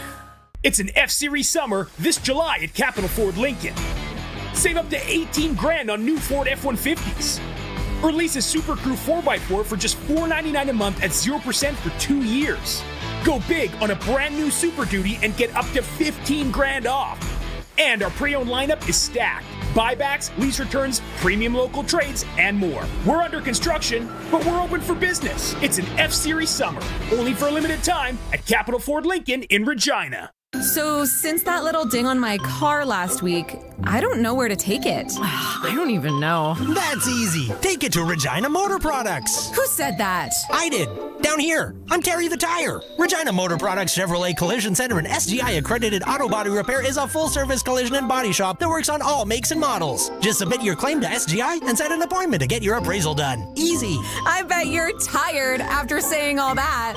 South at Highway 1 and 6, Albert Street. RMPChevrolet.com. Sask Power is working to improve the power system in your area. In order to do their work safely, they need to shut the power off for customers in the southeastern corner of Fishing Lake First Nation from 8 a.m. to 1 p.m. on Thursday, July 10th, weather permitting. Again, the power will be out for 5 hours on Thursday, July 10th from 8 a.m. to 1 p.m.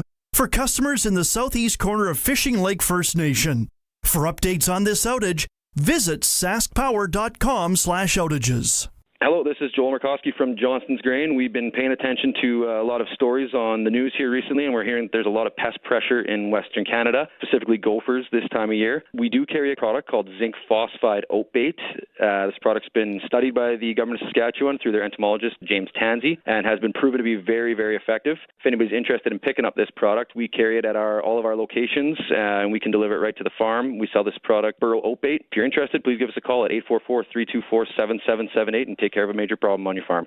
The future of farming is at Ag in Motion. Explore Ag in Motion's 2025 Innovations Program presented by Connexus Credit Union. From agronomics to business solutions, sustainability, equipment, livestock, and more, this program highlights the next big innovations that will shape Canadian agriculture.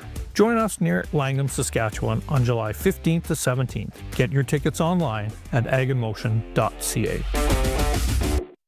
Hey, let's hit up Pump Jack's Cathedral. Pump?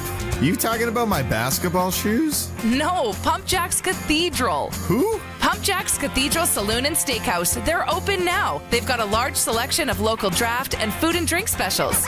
Kids are allowed until 8. There's live entertainment every weekend. Let's go. I'm pumped. On the corner of Albert and 13th, Pump Jack's Cathedral Saloon and Steakhouse. Come early, stay late. The place where friends meet.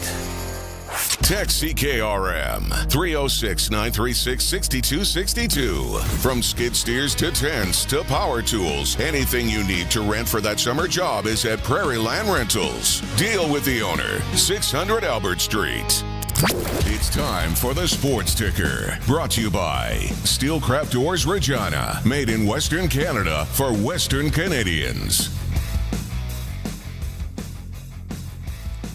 And big news out of the SJHL, hot off the press, thank you to Colson.